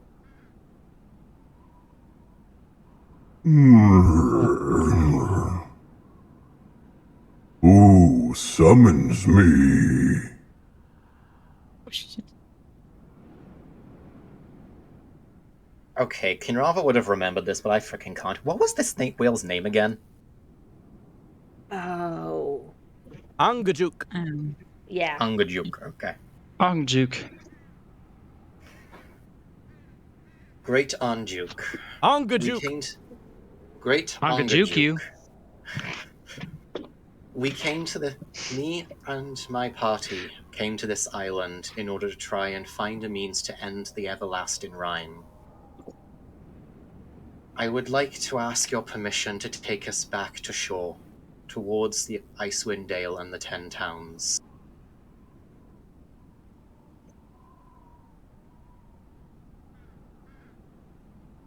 I do not know who you are. What makes me want to help?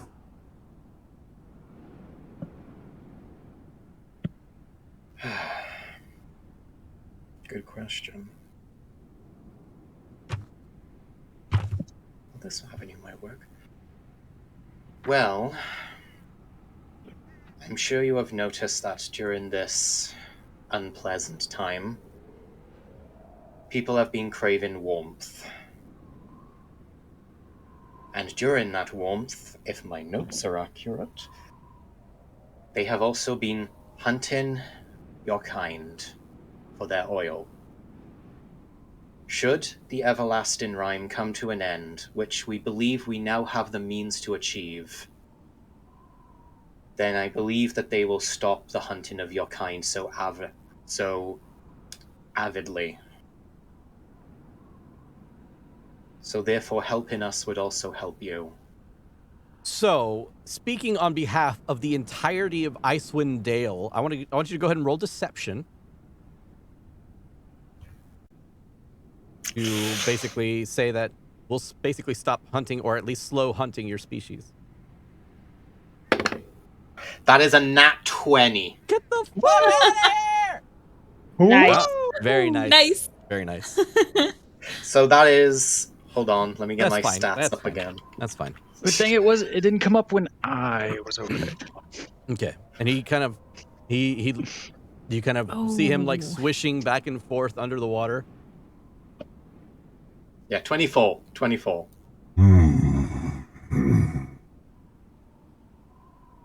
I see. Yes. The whales have been hunted. I accept your terms. I will return you to the mainland. And he kind of goes down under the water, causing the boat to shift into a position where it basically looks like a regular boat on top of the water. Okay. I'll make sure I gather my friends. Thank you very much, Great Anjanuk. Where are your friends? They were actually going over there to investigate the boat because they thought we might have to try and make something out of that in case you didn't come. We could go to them. That is a great idea. Thank you very much. And she will happily, climb into the boat while she looks to Velany and motions for her to come join. Velany kind of comes up to you, like shoulder to shoulder, as without looking at you, and just kind of looking over at the whale and being like, "When did you become the delegate?" Good question. The brains of the group. What can I say? What can I say? The one who knew the most about Icewind Dale kind of went to pieces. Come on, Velany. And he or she, of course, climbs aboard with you. We cut back over really quick to the other side of the island. And it's mine. It's mine. You're all fighting right now. Oh, shit. Every one of you are fighting. No, I will say, though, first off, Leodin, you would be the first one down there. You would see that down below deck, there are things. You see that there is a rusty barnacle-covered cauldron with its lid slightly moved to where you can see inside of it, and that's kind of the gleam that you got.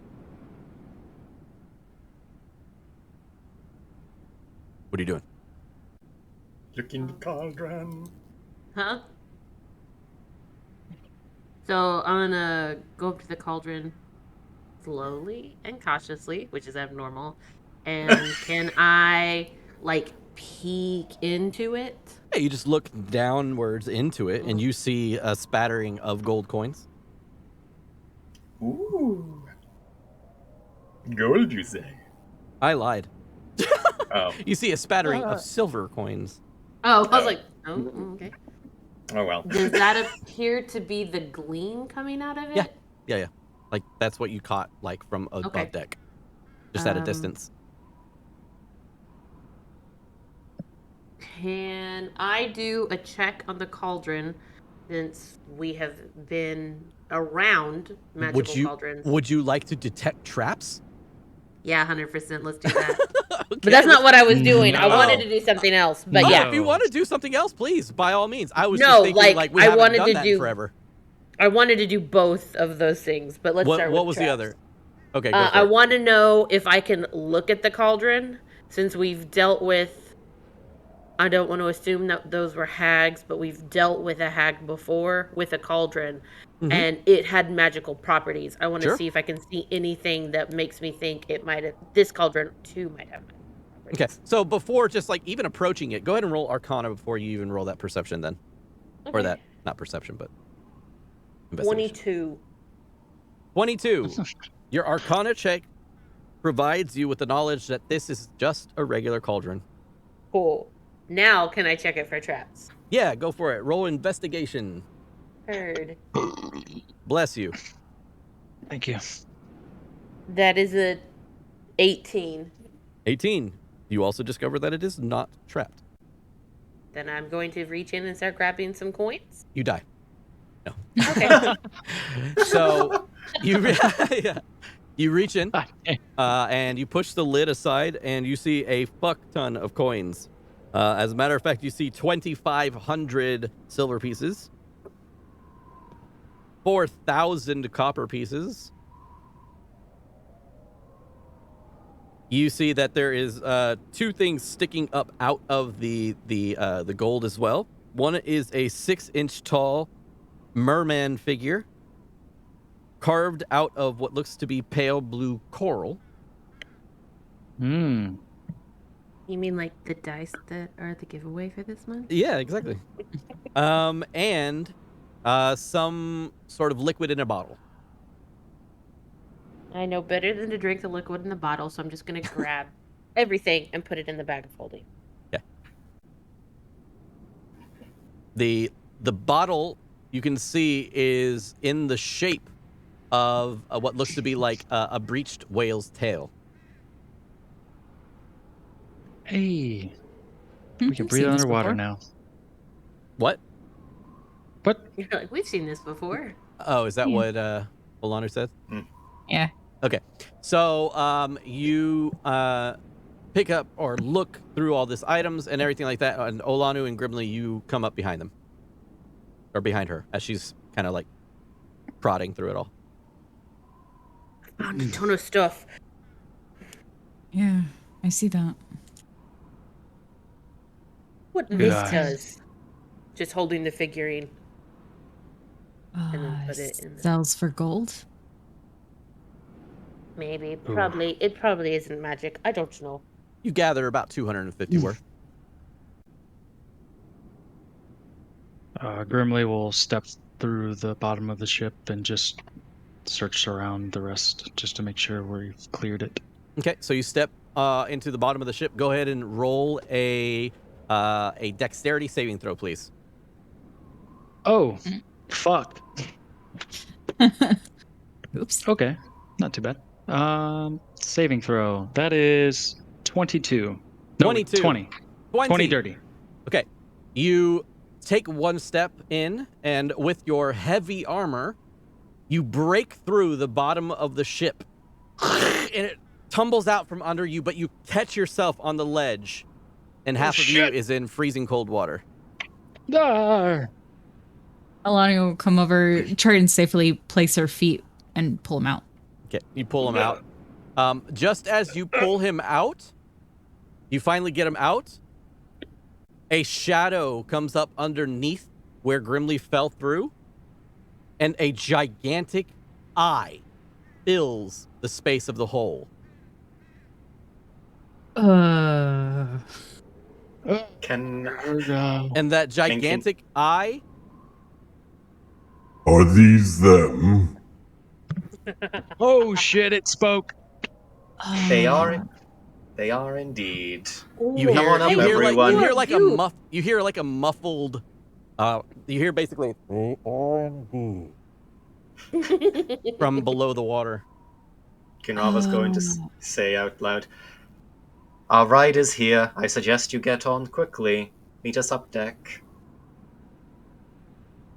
Okay. It's so cold. And she'll go upstairs. It's so cold. Actually, I will say this. Grimly, go ahead and roll me a Constitution save.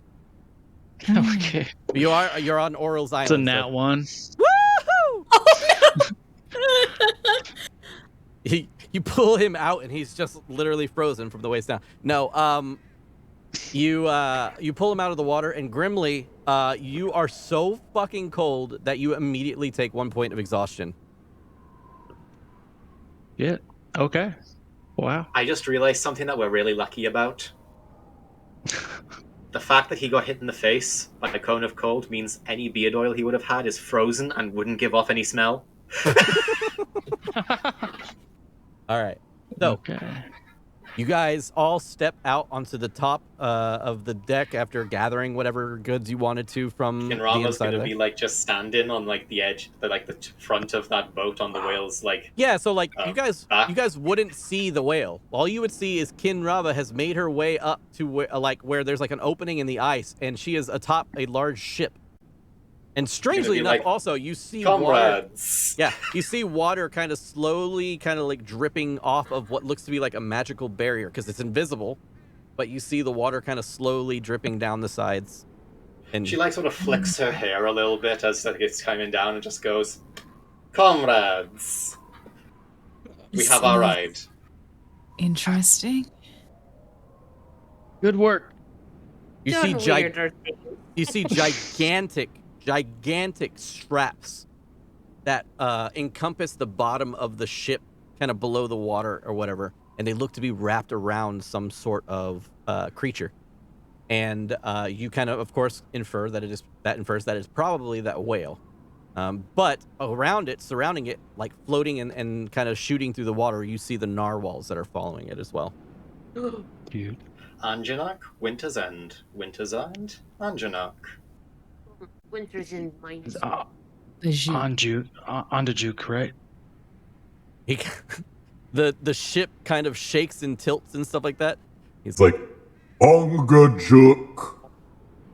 Ongajuk, meet Winter's End. Ongajuk. Winter's End, Ongajuk. And you see that oh my god. Felony? Nope. Cuckoo, thank you. You see Cuckoo is actually like at the water's edge, like pawing the water, like quickly trying to catch the narwhal that are like quickly like zooming underneath the surface. So, buddy, I don't think you're going to be able to get them. They're so fast. And he's like, keeps trying to do it. And as you guys are making your way on board this large ship, we'll go ahead and end today's session. Do we level up? So, as you make your way off of Auril's island with no intent on fighting her, you do level up. Hey, we leveled up, guys. I mean, like 4 of us. Actually, no, all of us leveled up. We all leveled up in our class, and Abel leveled up in the undead class. Oh, yeah. Yeah. God damn it. And so with that, if you're watching on YouTube, first off, I'm sorry. Stuff like this happens. It is a dark tale. We do have death in the party. It is not, a no-no in this campaign. Unfortunately, it just took this long to happen in terms of, our emotional attachment to the character. So, with that, we all say goodbye to a very lovely individual. And we shall figure out what to do next in terms of you know, what's going to happen with either Abel or Trey or whatever. So anyways, thank you guys for joining us. I do appreciate it each and every time. Please do subscribe if you would so kindly hit that button below. And thank you for joining us for the final time. And have a great week, everybody. Keep being your best selves. We'll see you next week. Bye-bye.